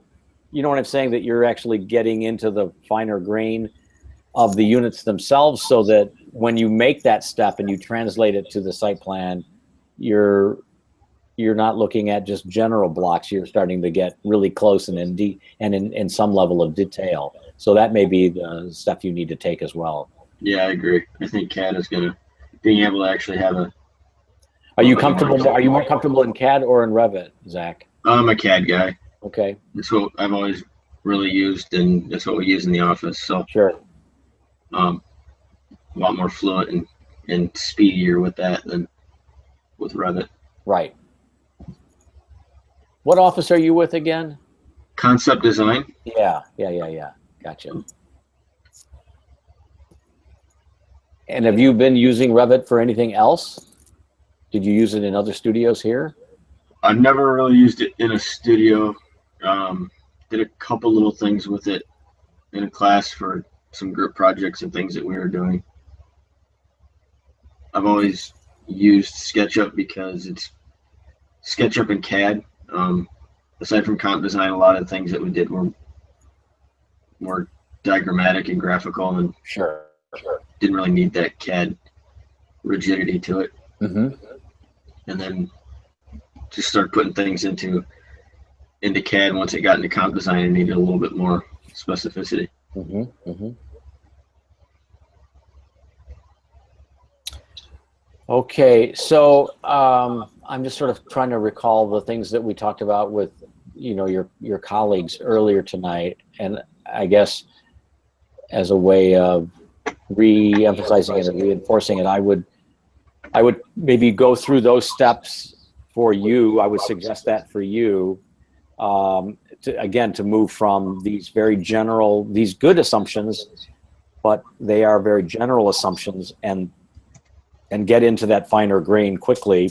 Also, I think you'll want to take some time to draw the Brush Street building as an elevation and speculate on the plan of that building, so that you can show us, because that's an easy thing, right? To reenact that building in CAD by drawing it and then laying it out and showing us what the units would look like when you stabilized that building and when you improve it, and maybe start thinking about the site plan, not just where these missing middle housing typologies are, but how do you circulate into the site and out of the site? Mm-hmm. How do you park the site? I think that's the next step for you, for a lot of your colleagues, trying to understand that relationship between open space, the vehicle, and the architecture that creates that open space. Because you may find that site that you selected is a little small as well, and that may frustrate you to no end. I would stay with that parcel because I think it can work, but as you try to promote more density, you're also needing to provide more cars. So you have to find that equilibrium. Right.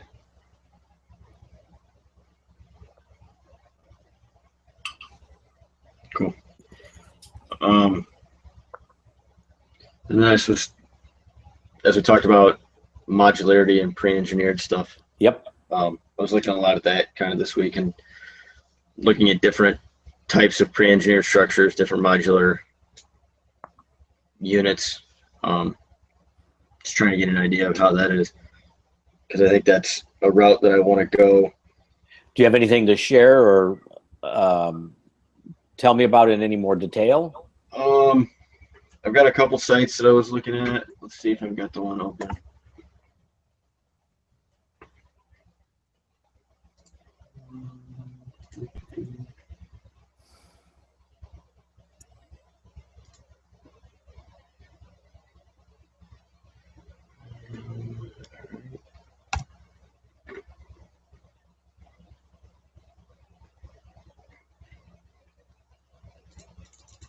I had one open just a little bit ago, and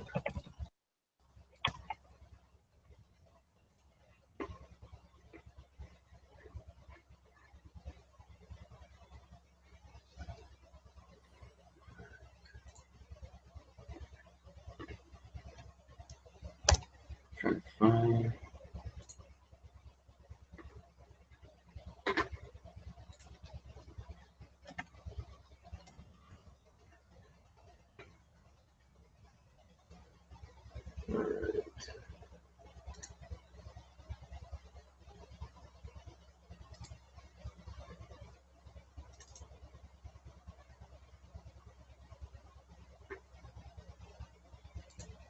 All right, can you see this one? Yeah, I can. Okay, so this is one I just found. They kind of showed some pictures of how they built it, just how it's finished on the inside, and some of the information that they had on the site about the reduced construction waste, reduced fuel costs, energy that goes into building these, and I kind of want to look deeper into that and see how does that actually affect the cost of the unit in terms of trying to keep this as affordable housing. How much is it actually going to reduce the cost of a person needing or wanting to rent or purchase that unit because it's less to build it, Right. as well as time spent on the site, just the overall construction of it, and the idea of being able that these modular pieces just can fit right together once they're out. These are just some of the. So these are quite nice. Who is this group? Markline. Do they have a website? They do. Where are they? That I'm not sure. Wait a minute, go back to, so call AMSS and Garrison Architects. Go to their website, contact them, ask them to share drawings or PDFs. Okay. Go to Markline's website, contact them, ask them to share drawings, PDFs, or anything that you can get. Anything you can get from them, have them share it with you. Copy me on the email if you feel like that'll help. Okay. Blaine, I'm just a student. I'm doing a graduate thesis project, and I've come across your product in my research, and I'm very intrigued. And I'm stymied. I can't find out more, so I thought I'd go right to the horse's mouth, kind of thing. And they'll help you. I hope they'll help you. Mm-hmm. Worth a shot at least. Absolutely. So I think this was another one that I had found that these guys did a lot of modular construction with different types as well. So Sure.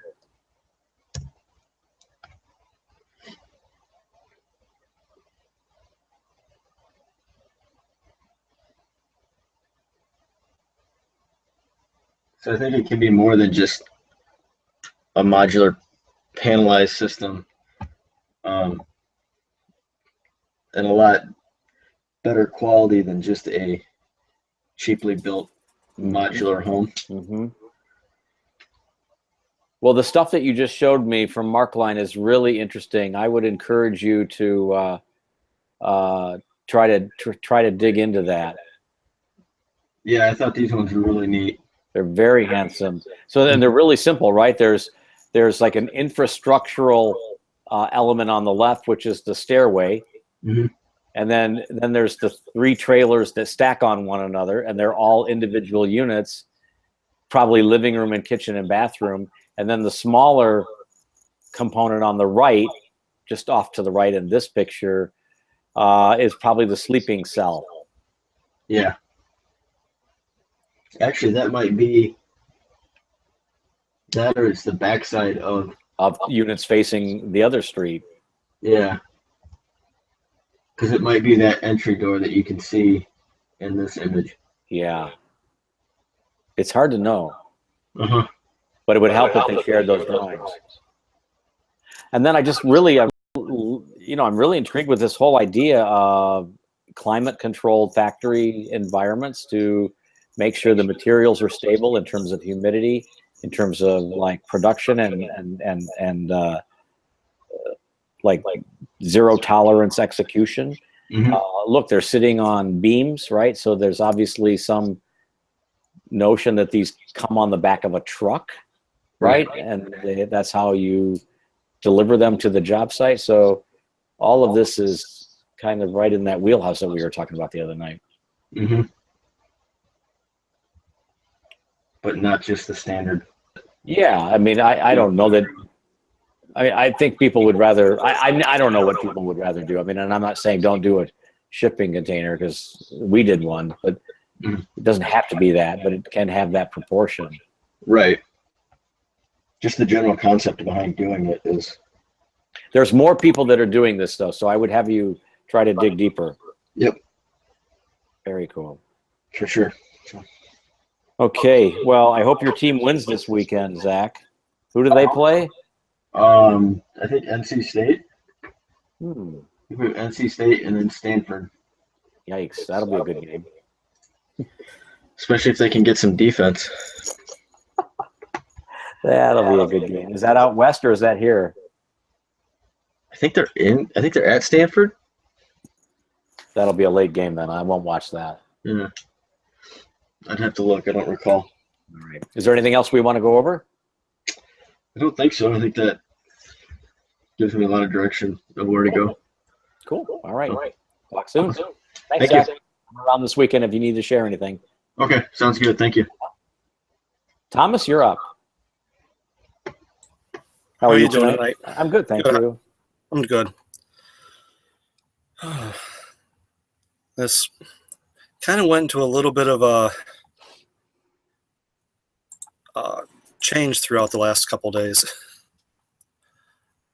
That happens. After I did some codes research over the weekend and realized a lot of what I wanted to do couldn't be done easily. Not easily, but I'd lose so much square footage, it wasn't worth it. Get off that.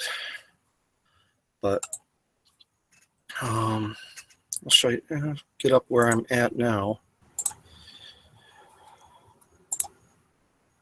There we go.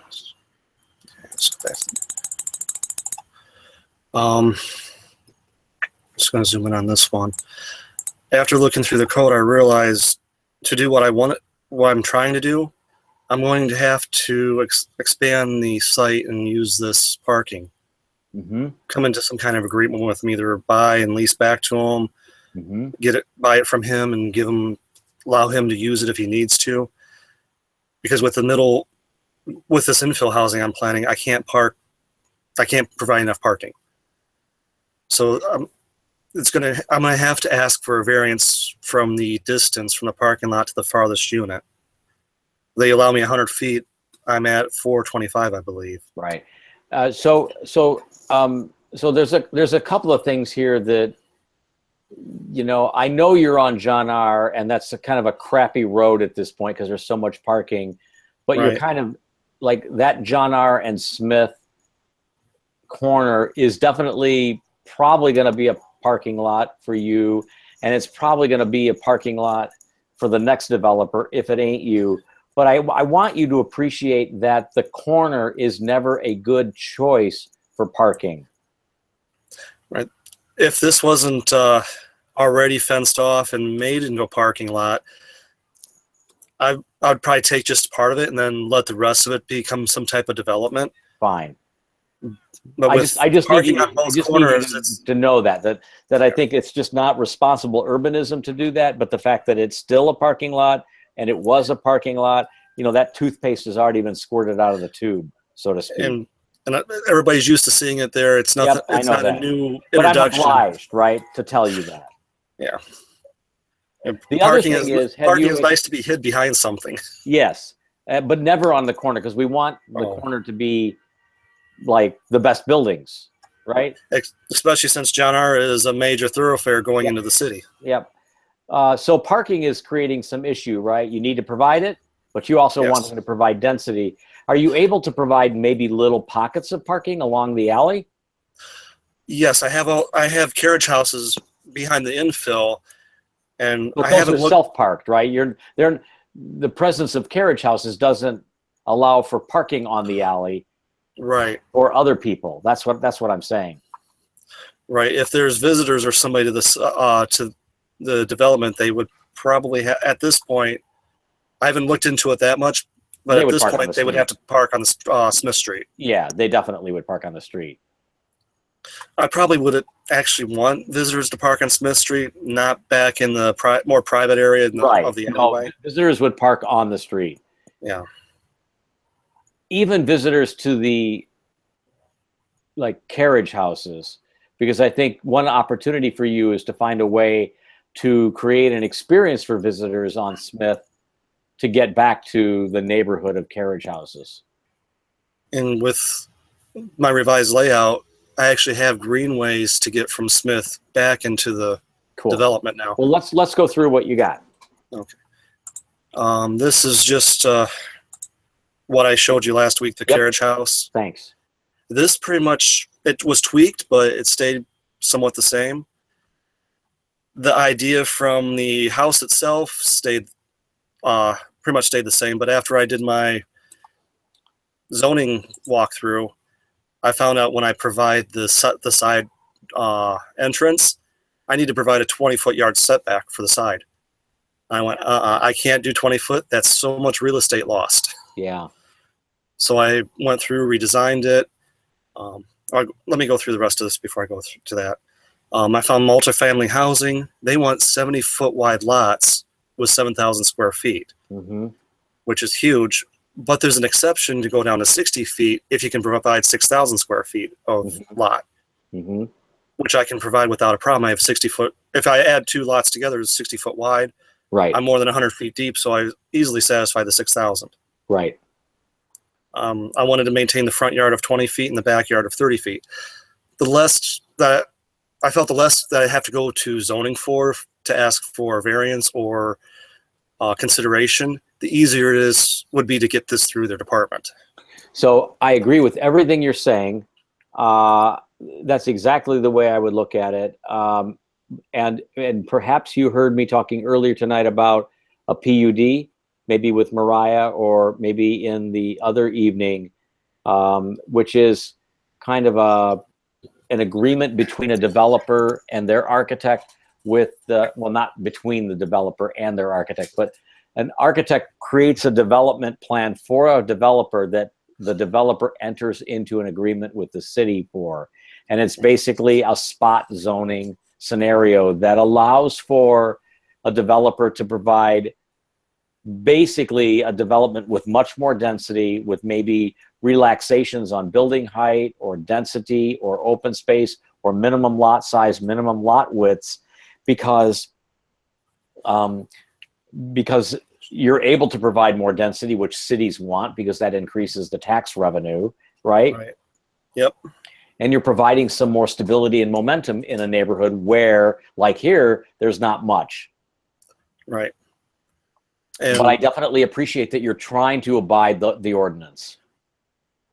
if the one thing I would do, instead of going PUD, because I know once you do a PUD, you're locked into what you, if I understand it right from the past, once you set the PUD standards, you have to abide by that, or you have to go back in and ask for a change to the PUD. Yeah, you might need to make a change. Maybe maybe you phase the development, and as you move from phase 1 to phase 2, some things change. Maybe an owner changes, or maybe you sell a piece of the parcel, and that reduces the footprint of the development. Right. You get usually an administrative approval.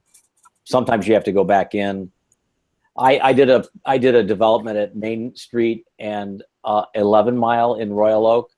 probably not a neighborhood that you know, but I did a big development plan there and took it in for a PUD 1 year, took it back in for a whole new PUD application a year later while we were under construction, and took it in 4 months later for an amendment to the PUD. So it happens all the time. The bigger the development, the more those development costs are. But to them, it was worth it. But if I could avoid it, if you can avoid it, that would be the best. Yep. Agreed.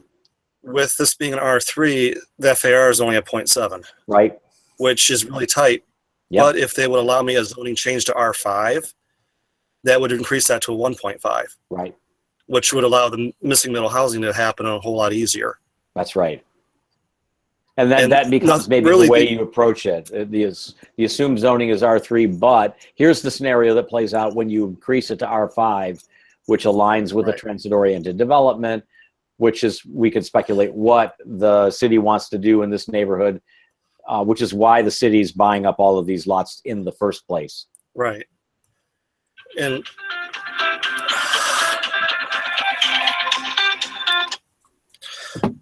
but the rest of this I'll touch on in a little bit. So once I went through that part, I started revamping the drawings those unit drawings, and I came up with this. Mm-hmm. I going through the plans, I liked how it was going, it was flowing, and then I looked at these axon metrics, and I didn't like it anymore. Mm-hmm. Well, let's look at the plans a little bit. So the issue with the plans is that you created a concentric planning strategy where each facade, Thomas, has the opportunity for frontage, right? Right. Or where two facades, front and rear, have opportunities for frontage. And that's where you start to get into a problem, right? And- Because you default to a roof plan that accommodates that double frontage. And it just looked too big. In looking at the zoning code, looking at what Detroit Future City wanted, they were indicating low density housing, which to me says, let's try to keep this to single family residences or the appearance of a single family residence. Mm-hmm. This would be fine as an anchor on John R, on Brush, because you expect to see something Bigger. this size there, Yeah, but maybe not that. in the middle. So maybe what you do is you take some scissors and cut those units in the sort of across the middle, and Well- maybe those units are only 1 unit deep, not 2 units deep. Right. But when I hit this, I went, okay, I need to redo this, relook at it. I started playing with the floor plans again Yep. and realized I'm doing too detailed. Stop playing with Lincoln Logs, go back to Legos, They're which is smaller. where these came from. Yeah, they're more nimble. So from left to right, I started playing with, okay, how is this, what arrangements might look fine? Too much front yard on the one. Just kept playing with it until I hit this last one. I started thinking, okay, you have 8-10 feet between the existing houses, probably. I didn't measure it, I'm guessing. I have to have vertical circulation. That stair is probably about 8 feet wide.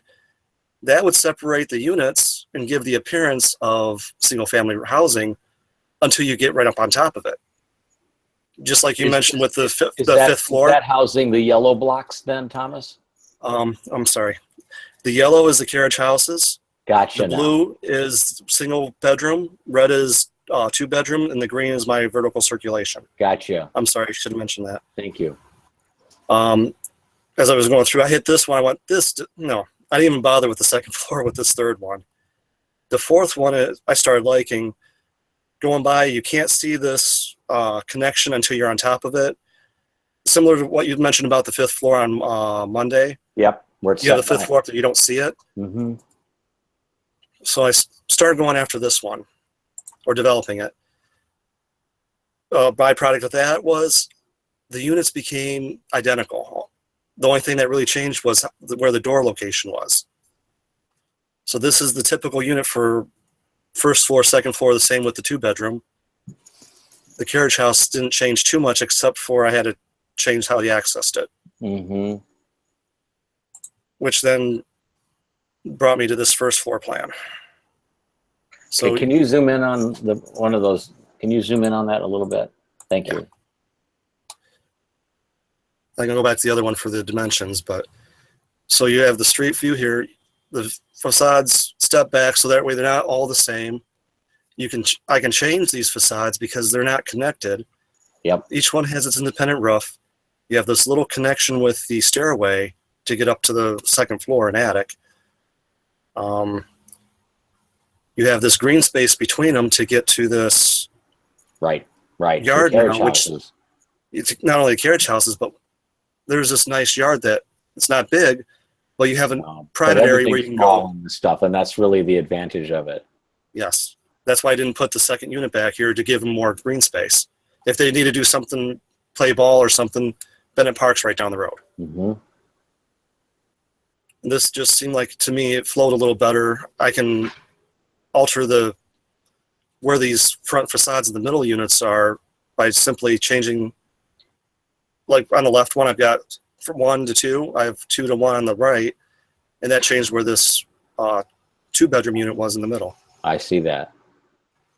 So that gives a little bit of difference, a little bit of variance, and maybe some Well, interest. the other thing you've done is you started to think of these, like you said, as Legos, not Lincoln Logs. You've reduced the size of the pixel, right? Right. And that has allowed you to think of things with more maybe detail and more specificity. And this will probably produce like a formal response that is not going to need one big roof, like a big hip roof over it to work. It could probably have like a different strategy for roofing. Do you understand what I'm saying? Yeah, it's a smaller roof, smaller feeling, more single family And it feeling. might be interesting to sort of think of the stairway as an opportunity to get up to the roof for roof terraces for these units, for more outdoor space, not necessarily for the whole development, but maybe for like, I don't know, the 2-bedroom unit. Right. So that's And something to think about. I hadn't thought about eliminating the roof on one of them. That could I could take it up, the stairway up, use attic space on one side, then put some type of garden space on a flat roof on the other side. Yeah. I mean, So the only feedback I have with the 2-bedroom is that it would be nice if the bedroom had the corner and not the bathroom. Might be nicer to see the bathroom as a true Jack and Jill, and that in the middle of the night you don't have to walk through the kitchen from either bedroom to get to the bathroom. I put it back there to save on some of the space to get into the rooms with. I meant the 2-bedroom unit that's opposite the stair. The one on the. Yeah, where you are right now. It would be great if that bathroom could go between the bedrooms. Okay. Yeah. Actually, on the other unit as well, it would be great if that could happen. Okay. But on the unit that we were just talking about, that interior bedroom really wants to have that outside wall facing the courtyard, not the bathroom. Okay. You see why I say that? Yeah, and I didn't. I already know how good that courtyard's going to be, Thomas. Right, and I didn't pick up on that. I pretty much took this whole entire unit and just rotated it for this one. But now I'm trying to let the site influence some of this program, and start thinking about the public spaces as equally important programmatic elements, and that they can actually influence the plan. Well, yeah, that would make a much nicer room if you could see out there. Well, sure. And it allows you to do more windows in that bedroom. And that was the other thing, that by letting this stair become so small, I could bring, even though you're not going to have much direct light, you could get more indirect light into the sides. Deeper into the unit. Yep. Okay, let's look at the carriage houses. Okay, right. This is just the small little, just enough to park a car for the garage, and then small little storage units for the studio upstairs. So if you have a bike, your hockey equipment, you don't have to try to find someplace in your unit to put it. So who are these cars for? Right now, I would assume at this point they would be assigned to whoever would need everyday access to their vehicles. So we'll just say it this way. So those 3 apartments, there's a car space for each apartment. So 6 cars are taking up 8 of these spaces. Is that correct? Yes. Okay. But when I go to the second floor, I have another 6 units. Right. You see where I'm And going? that's where I'm coming in with the parking problem. So some units may be parking in carriage houses or in these units. Some Right. will maybe park near these units in spaces between carriage houses, outside and on the alley.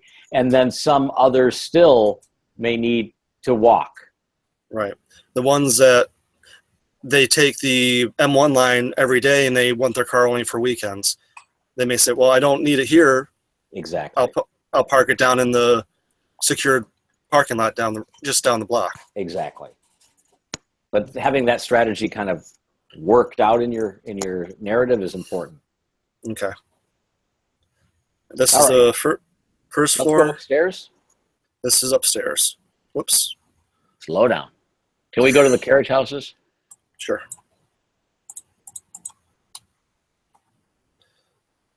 A little change with them. I couldn't make stairway or individual access from a stairway to each one work feasibly without dropping a unit. So they have this nice little balcony up here. It's wide enough to where they could put a chair out front, sit, look out into the courtyard. Now we use a little bugger.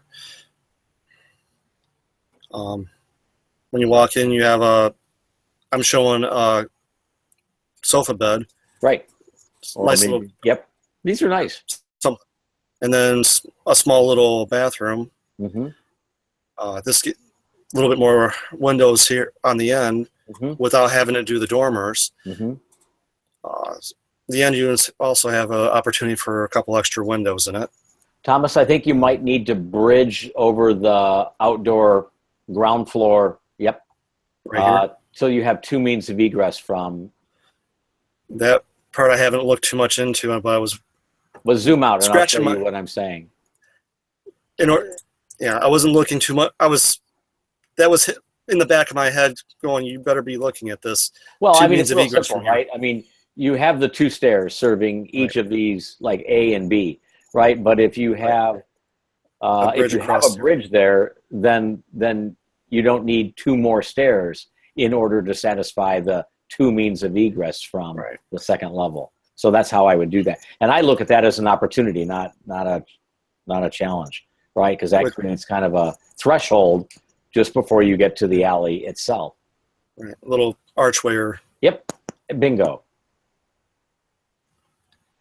and then the units themselves, Yeah, these probably don't change much then.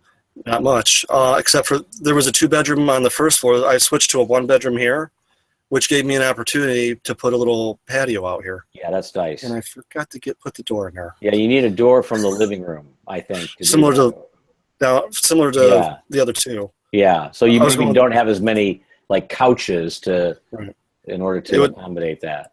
It would look more like this Yes, unit sir. down here in the corner. Yeah, The only thing that really changed was where the door entered Right. from this hallway. right. Took a couple cabinets out, or over on this unit, it came in the middle, so the cabinets pretty much stayed the same. These just, and once I'll look at the bedrooms swap. again here. Yeah, The swap, look at the swap. which worked out pretty. The single bedrooms worked out pretty good, but Okay. So what else do you have to show me? I took a stab at the attic again. I'm not sure about these. So I might not do attics up here because that's going to Yeah, create This is, another double means of egress scenario. just because the run is just too much, and Yeah. it's not looking nice. It's more Well, of this a is hallway. assuming that you have gables here. Maybe this is not the move on these apartment buildings. Right. I was almost playing with. I'm leaning toward not even doing these. Maybe provide the stair up here for The roof, mechanical space, or just a roof, or like a roof terrace. which would be nice on the interior ones. Yep.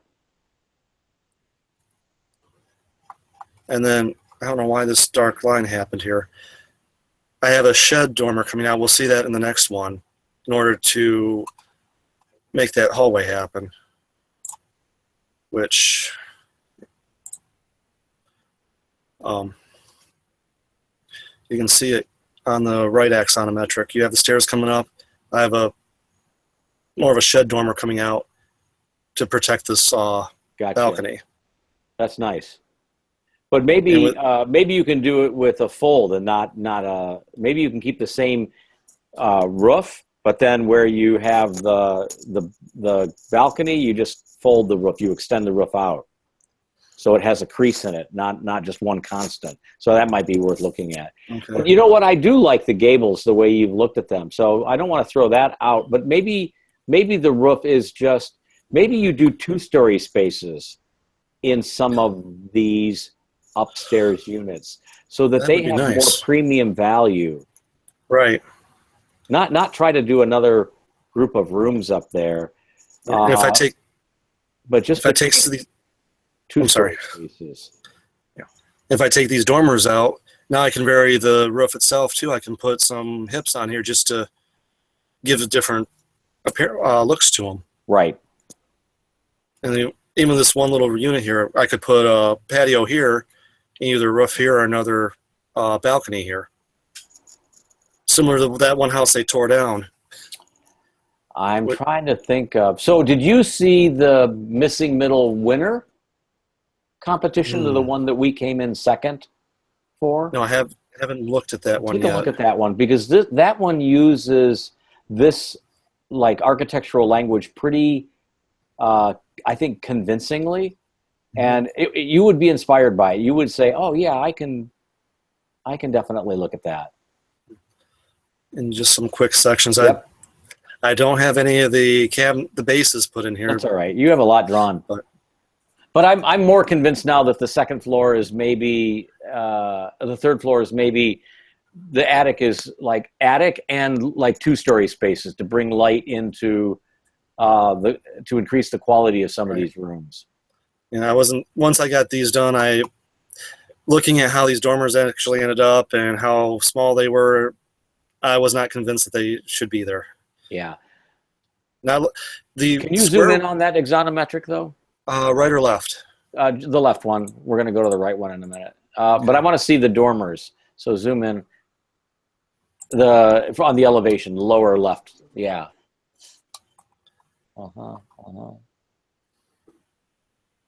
So one thing I think you're going to notice when you look at, I think his name is Nico, whatever his name is, the architect from Finland or Sweden, the guy that won. His proportions are really, really beautiful, Thomas, and I'd like you to look at those a little bit more carefully. Like your dormers are pretty fat, right? And the roof on those dog houses is pretty flat too. So they're fat and flat, right? And then, I'd like to see you do the dormer based on the prevailing roof pitch, which looks like 12 by 12, right? Right. And that may mean that that means that they get steep, and that means that the dormer gets narrow, especially if you're only going to do one window in the dormer. Right. Unfortunately, with the 2 dormers here, the bathroom dictated the width. Well, that's when you were putting rooms up there. Right. Without the rooms up there, I can do a lot more to it now. That's right, and you're going to make the aesthetics a lot stronger. Let's go to the dormer on the carriage houses. Yeah. So there, I would do the same thing. I would make those dormers as wide as they need to be, and then maybe these are all shed roof dormers. Similar to something like I did on the other side. Well, just not a dog house, not one with a ridge, but just one with a shed. Right.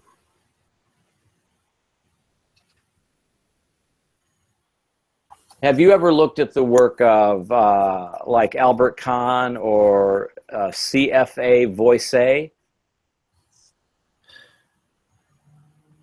Other than just what was shown in previous classes, no. Let's see. I'm going to screen share. Can I do that? Okay, let me turn. And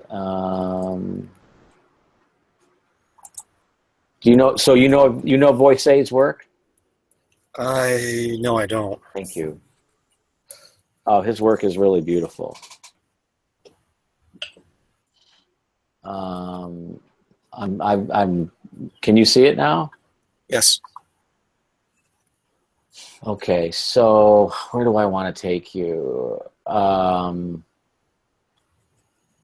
So he's in the camp of like Lutyens from England. Can you see that? Yes. So now look at the proportions of those dormers right here. Right. And notice how the roof sails past the dormer to a gutter, but there's a notch, right? So the wall of the first floor runs up through to the attic. The wall from the second floor runs up into the attic, and the roof is interrupted by it. There's maybe a better shot of that or a clearer shot of that, and I'll try to find it. And I think I've seen that before. Now, No, you're never going to see it on that. But to your, the tree kind of hides it from that one shot.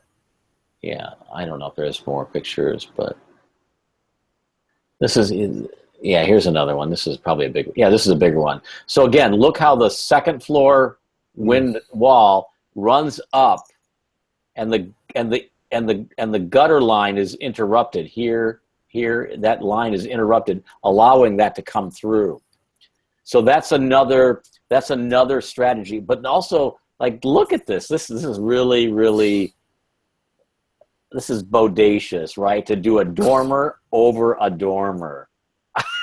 It's just like, what a mother. I mean, he was really, really good. I just love the sort of compositions too. Like, we have these twin gables, and then we have another one that's the same size, but it's lower. You see that? See how it's dropped down? Yeah. I mean, just really, really skilled compositions.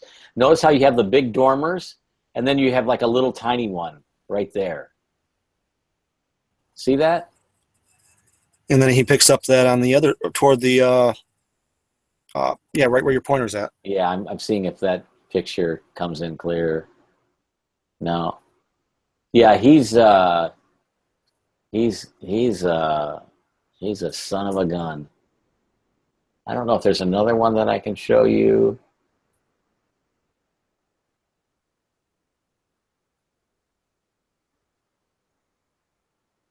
Yeah, this is not bad. Again, the second floor runs up and becomes like a two-story wall and has a roof that just covers it.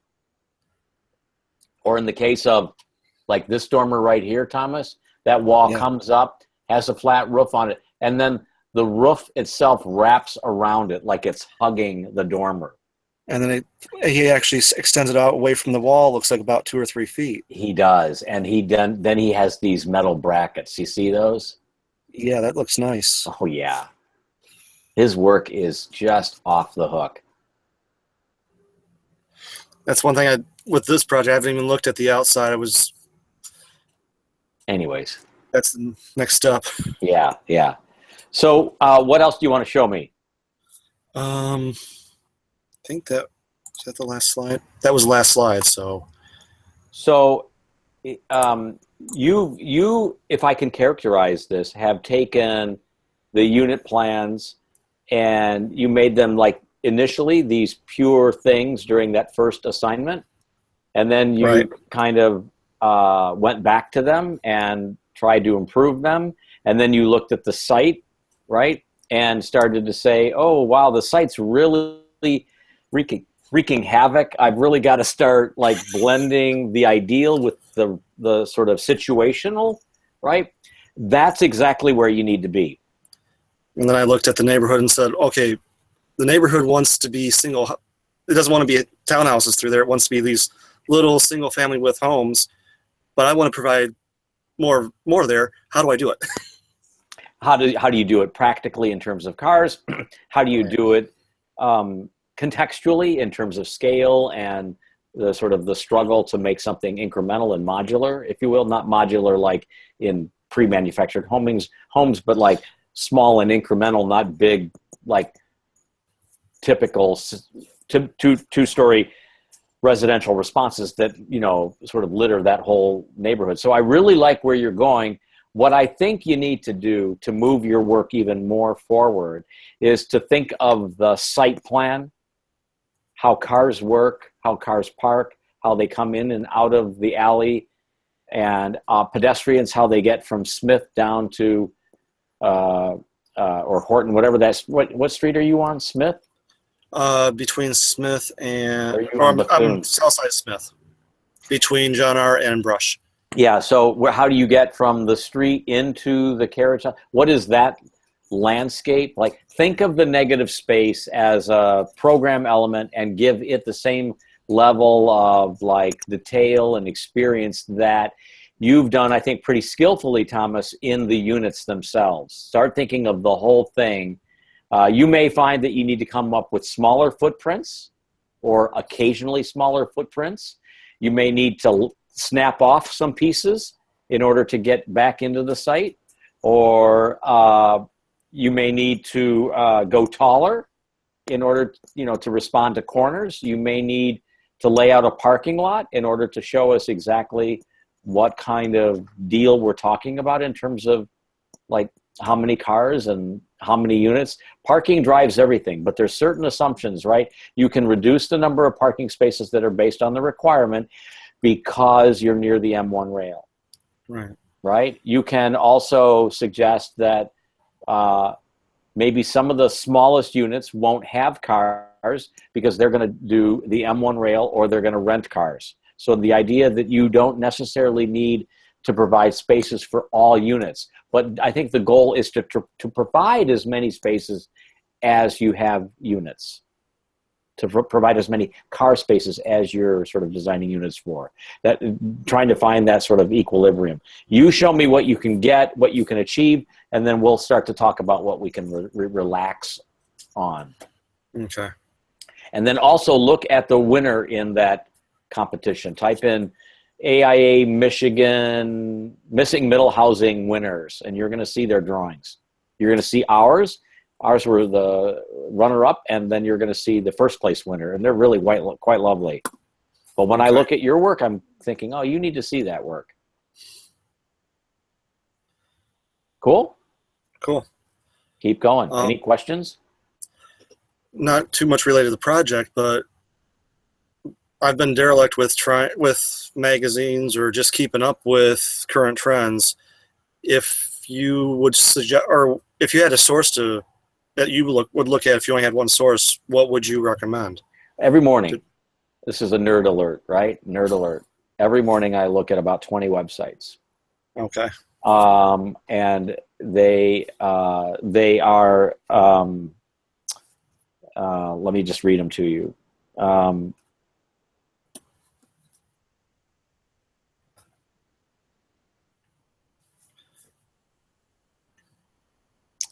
So I look at Architect Magazine. I look at arcdaily.com. I look at Archinect. I look at Architects and Artisans.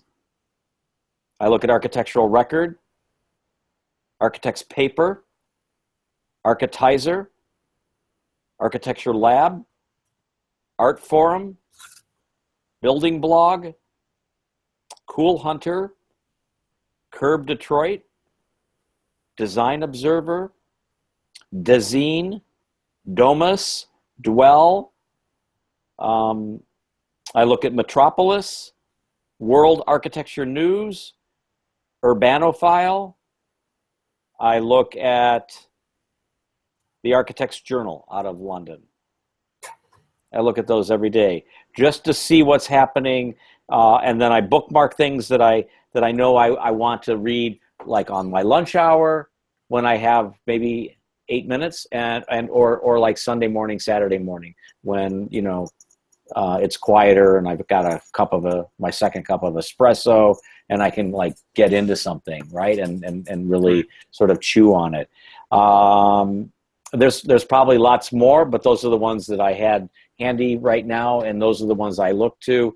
I also read. I also follow certain architecture critics on Twitter, and they when they write articles, then I go to those articles and read them. I tend to sort of appreciate critical writing, architectural criticism as a way of talking about architecture. That's really how I learned to think and write and speak about architecture, from architectural criticism. So that's another source, and there's a whole bunch of people that do that. Usually, most good newspapers have an architectural critic. So like the Boston Globe, the New York Times, the Wall Street Journal, right, Washington Post, Chicago Tribune, Los Angeles Times, right? They all have critics.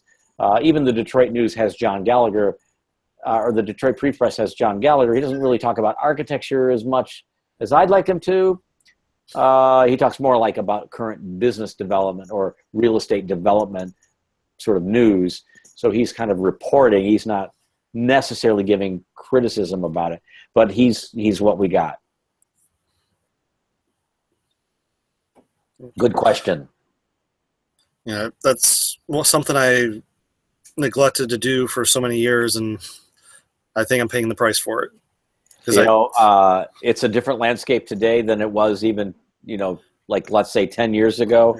So anything you look at that is remarking on current things is going to get you current real quick. So what if there's a 10-year gap?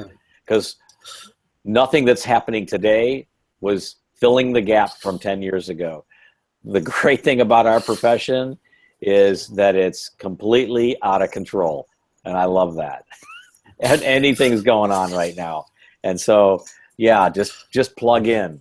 You're joining a really long rock concert, maybe halfway through it right now. All right. Okay. Sounds good. Thanks, Thomas. Yep, I'm around this weekend if you have anything more to share. Okay, for Monday, are we having class still like normal? Yep, and we'll have a normal class, and then we'll do the desk crits again. Okay, I just want to make sure. I'm going to give you another sort of talk, but on the other parcel in Brush Park. Okay. Cool? Cool. Thanks. I'll see you Monday. Okie doke. Mateo, I got 8 minutes for you. Right, and I've got a beer. I hope that doesn't offend your sensibilities. No, that's fine. All right, let me do this real quick. Thanks for hanging around. Yeah, of course. Thanks for staying with me here. Oops, I guess we should do screen share first. Okay. Okay. So start off, I kind of like to kind of like tell myself like what it is I want. So I wrote concept, but it's really a narrative that I'm trying to create around the project, which is just the ideas that I've been trying to get out. So basically what the project is about, it's about mixing agricultural processes with Detroit experience, which is individuals working together to facilitate growth in the community. Hopefully this project it allows that community to grow and to work with each other. This project is basically working in collaboration with what Muffy's already done. Mm-hmm. So I'm going to try to mix the two. So just to recap on what the site is, and then I looked at the different types of site that I'm going to be dealing with based on what it shows. I like this drawing a lot. So there's a type 1, which is just a completely vacant lot, and these ideas overlap. So you see, obviously there's a corner condition here, but it's mostly vacant. Type 2 is the corner, which I've identified as these two. Type 3 is the infill, which is this guy, kind of hard to read, but this guy right here, where it's completely all infill, no corners, nothing. Type 4 is I called it infill single because there's only really enough room for one row housing, this is the shortened block that we talked about before. Mhm. And then I broke down each one based on how many lots there are, the size, and then the estimated buildable square footage. Though that number is kind of big right now. I think based on what my initial floor plans, it's going to be like I have to make the floor plan smaller, so that number will change. Sure. I was just trying to get an idea of how many people I could put on each lot or each, I guess, grouping of lots that I've Irrespective of setback, for example, just kind of like a thumbnail. Right, exactly. Just to give me an idea. Mhm. And then when I get to This the is floor really plans- good. I like the way you've parsed this out. I like the way, so go back one. I like the way that you've kind of like summarized the potential lots based on the alignment to the missing middle. And then I think you're going to go into like each one of these. Is that right? Yeah. Okay. Yeah, what I hope to do is eventually I hope to like analyze these like down to a T and then like overlay like the actual plans on here so we can see how Brilliant. they work together and circulate, or how circulation works, because that's key for me. So yeah, so I just analyzed the 4 different lot types into to potential square footages, how many beds and baths could fit there.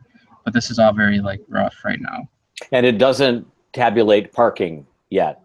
Correct. It doesn't tabulate parking, but that's also something that I'm trying to get through this, because I'm having a difficulty right now with getting the right number of parking spaces with Sure. the plans, Everybody which will. you'll see in a minute. So it's basically just this 4 times.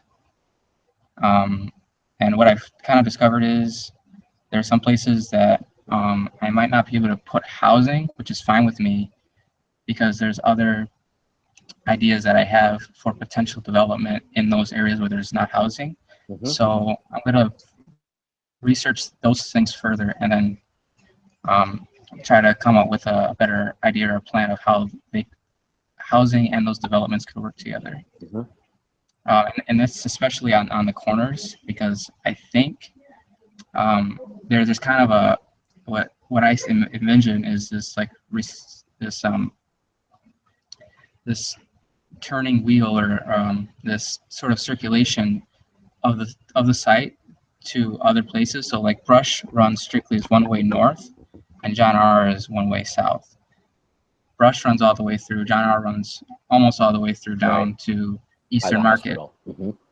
Right, which is a big point of emphasis for me, because this is about agriculture, it's about food, it's about housing. So I think Eastern Market could play a big role in Sure. this project further on, later on. And Yeah, that's kind of connecting with them like thematically and Exactly. like actually. You know what? You guys all need to hear this, but yeah, Brush and John R are one-way streets today, but I think within 5 years they're going to be two-way. Okay. So I think that you all can, and remind me to say this on Monday as to the group, but I think you all need to anticipate that these north-south streets are going to be two-way streets. Okay. It's happening already, right? Yeah. In Midtown. On streets no one thought, right, that would be two-way, like Cass. Yeah. And, but it's happened. And the city's better for that. And I think it's just a matter of I time agree.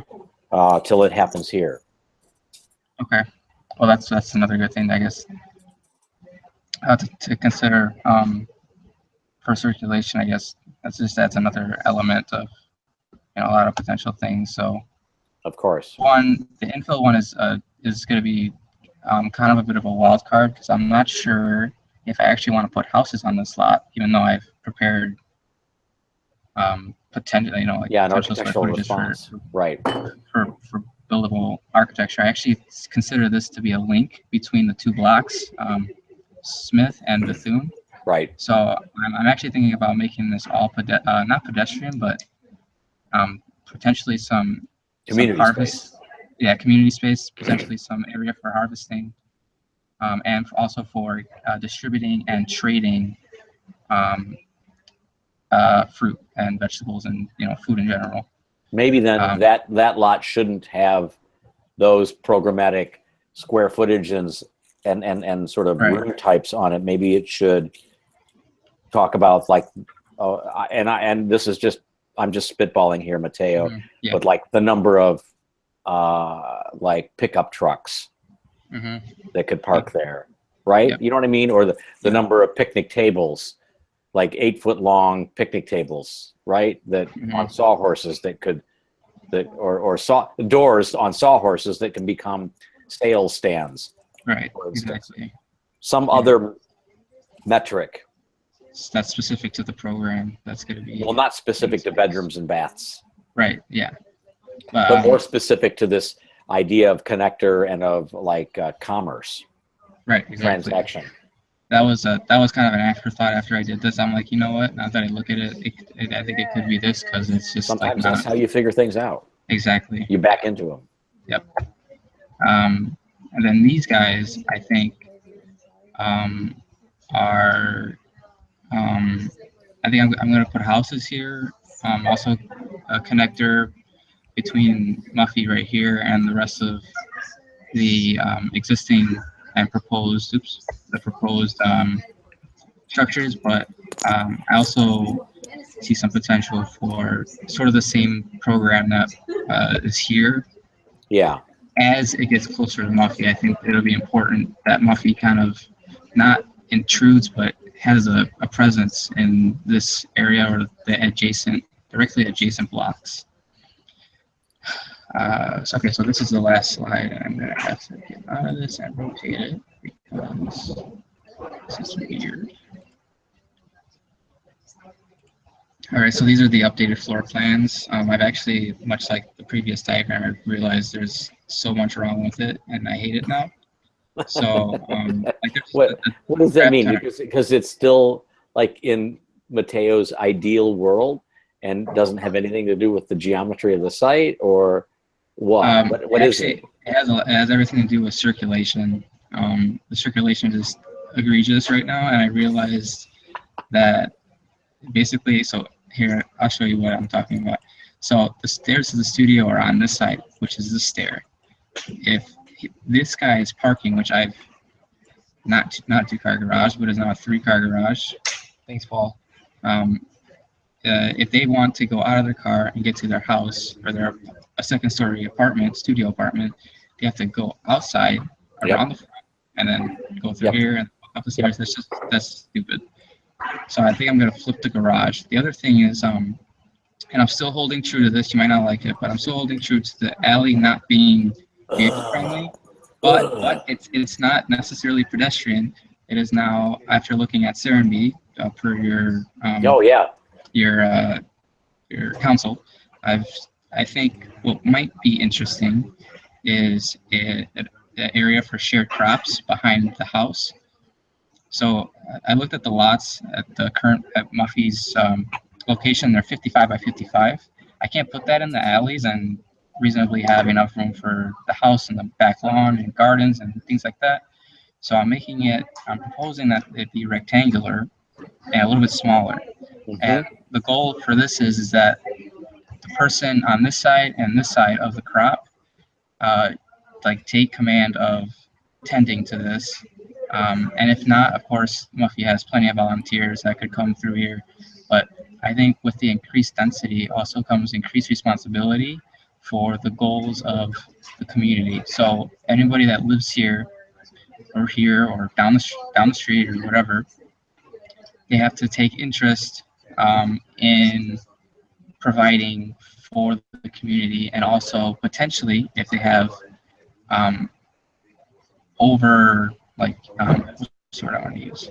If they have too much, to then distribute it out to places that need it or to people that need it. I see. So I think this is putting responsibility on the residents of the units as well as the volunteers to tend more to this shared crop. The other thing is if we add, say, some gardens to each respective unit or housing unit, that also gives them the opportunity to make something special that isn't the shared crop. Right. And that also could bode well for. So like say Mary is growing tomatoes, but Yeah, maybe this guy has heirloom tomatoes or special Exactly. lettuces or Right. herbs that they want to grow, and it's not part of the pot. So have you seen what like Judd did earlier tonight when he copied and pasted his architecture into the site plan? yeah, Have you done that? I did that too. Yeah. And If you want, I can pull it up. I think I still yeah, have let's it. see what that looks like. Can you see this or no? I'm still looking at the first floor plan. Okay. Let me undo that. Switch it again. All right, here we go. Wrong one. Let me open it real quick.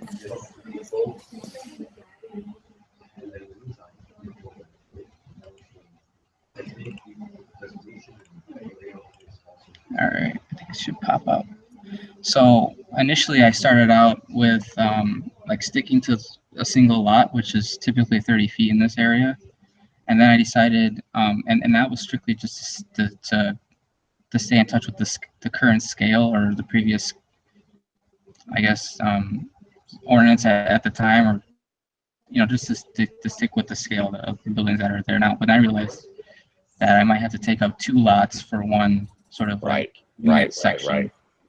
To kind of get it all in there. So when I did that, it actually fits perfectly right now. I see that. This is 60 feet, and that line isn't extending up, but it comes along here. So there's actually a little bit of room here. I think let me check. It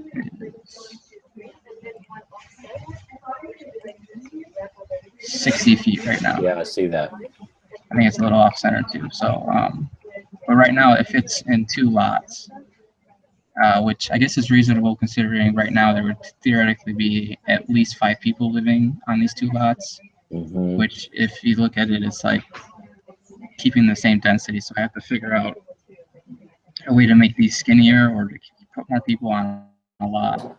Is it possible to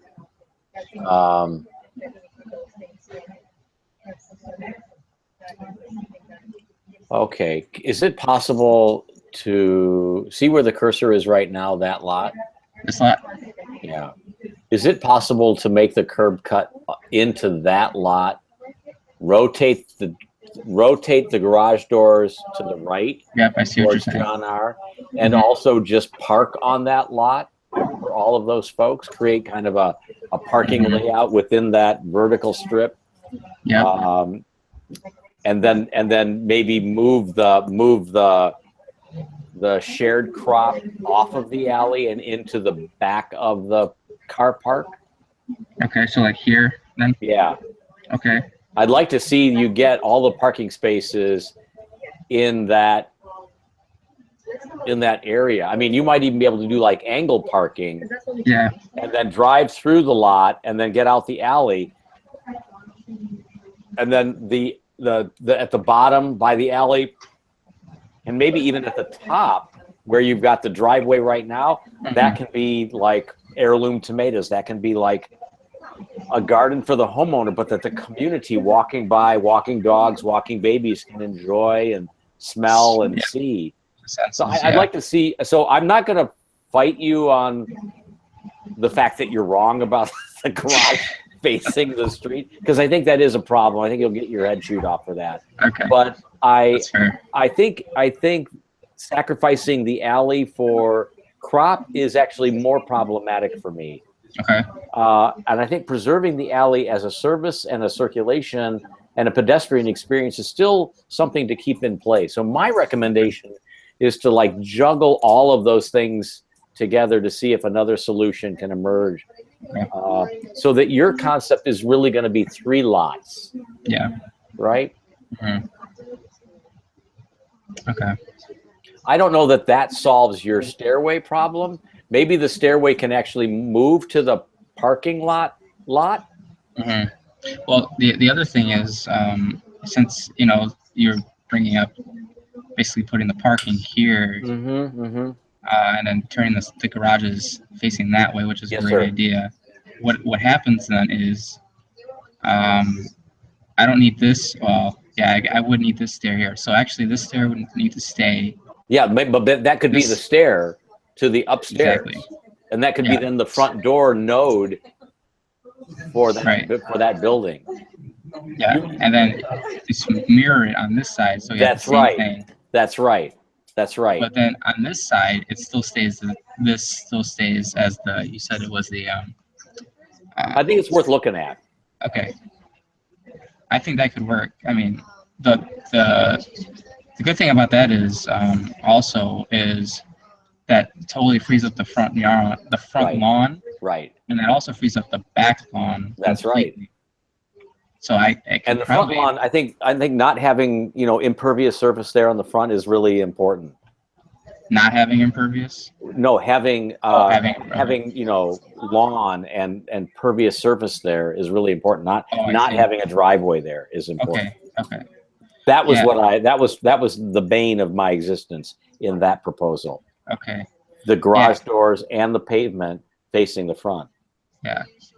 It like I for the research portion of the thing that Judd sent to us, I'm doing materiality and the neighborhood fabric, so like materials, the condition of the existing like lawn, maybe some I'll try to take note of like plantings and things like that. Sure. So I think that would totally disrupt the other. You remember earlier you talked about working with like the code and the zoning ordinances, like setbacks, heights, open space, things like that. I do want to honor the setbacks, the heights, open space, and things like that. The differences might come in like the aesthetics,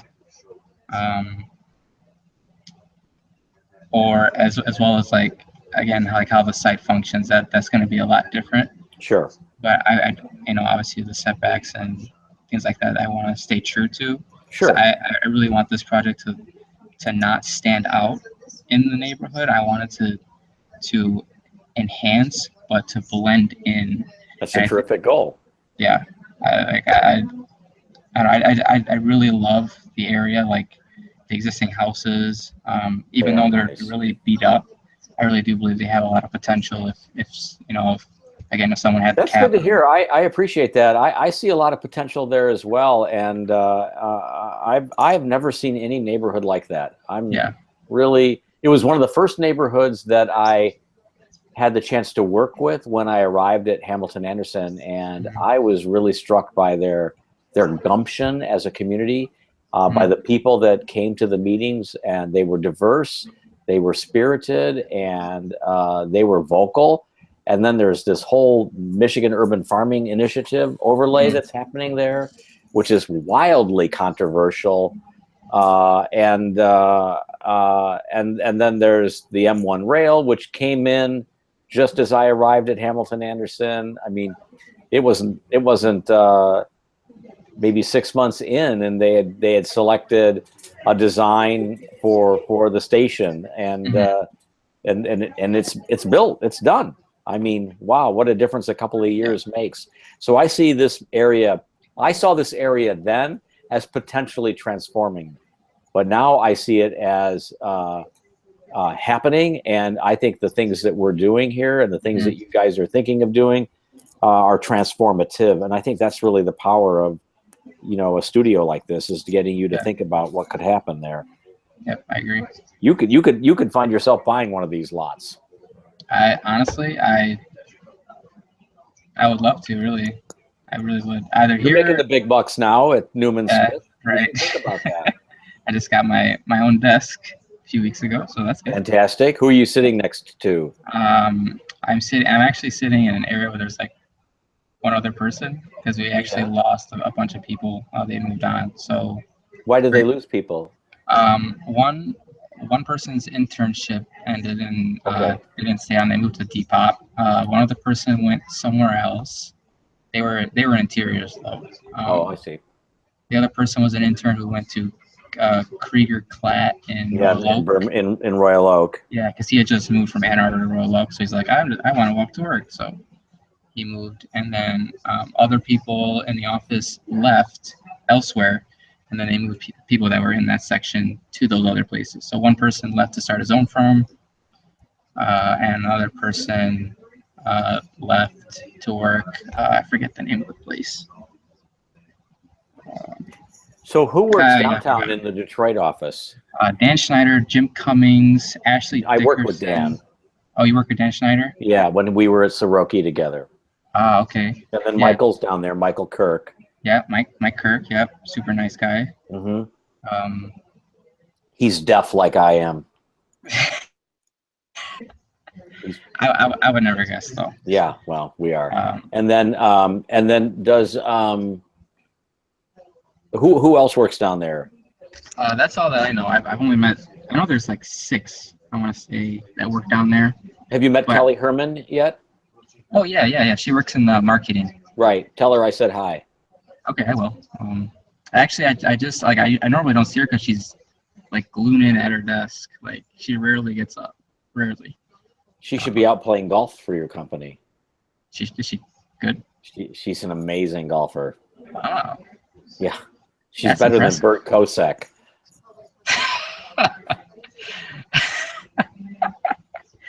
Yeah, she's an amazing golf. I've golfed with her. I can tell you that.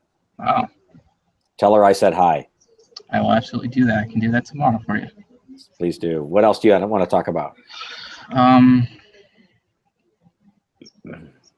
think that was about it. I was actually going to ask you about, because like I read the email that they were sending out about the research topic, and I was a little confused about that. But I talked to them, and I think I'm cleared up, so I'm clear on what to do. Okay. So I'm good there. Yeah. Sounds good. Thanks for hanging around. Well, thank you, Mark. I appreciate it. You're welcome. I appreciate it. And you and Judd sent me emails on the announcement about the award, which kind of surprised me. It was completely out of the blue, so I definitely appreciated hearing that and reading that. So thanks for doing that. Of course, Mark. Of course. Okay, I'll talk to you all next week. Thanks, guys. All right. Right. Good night.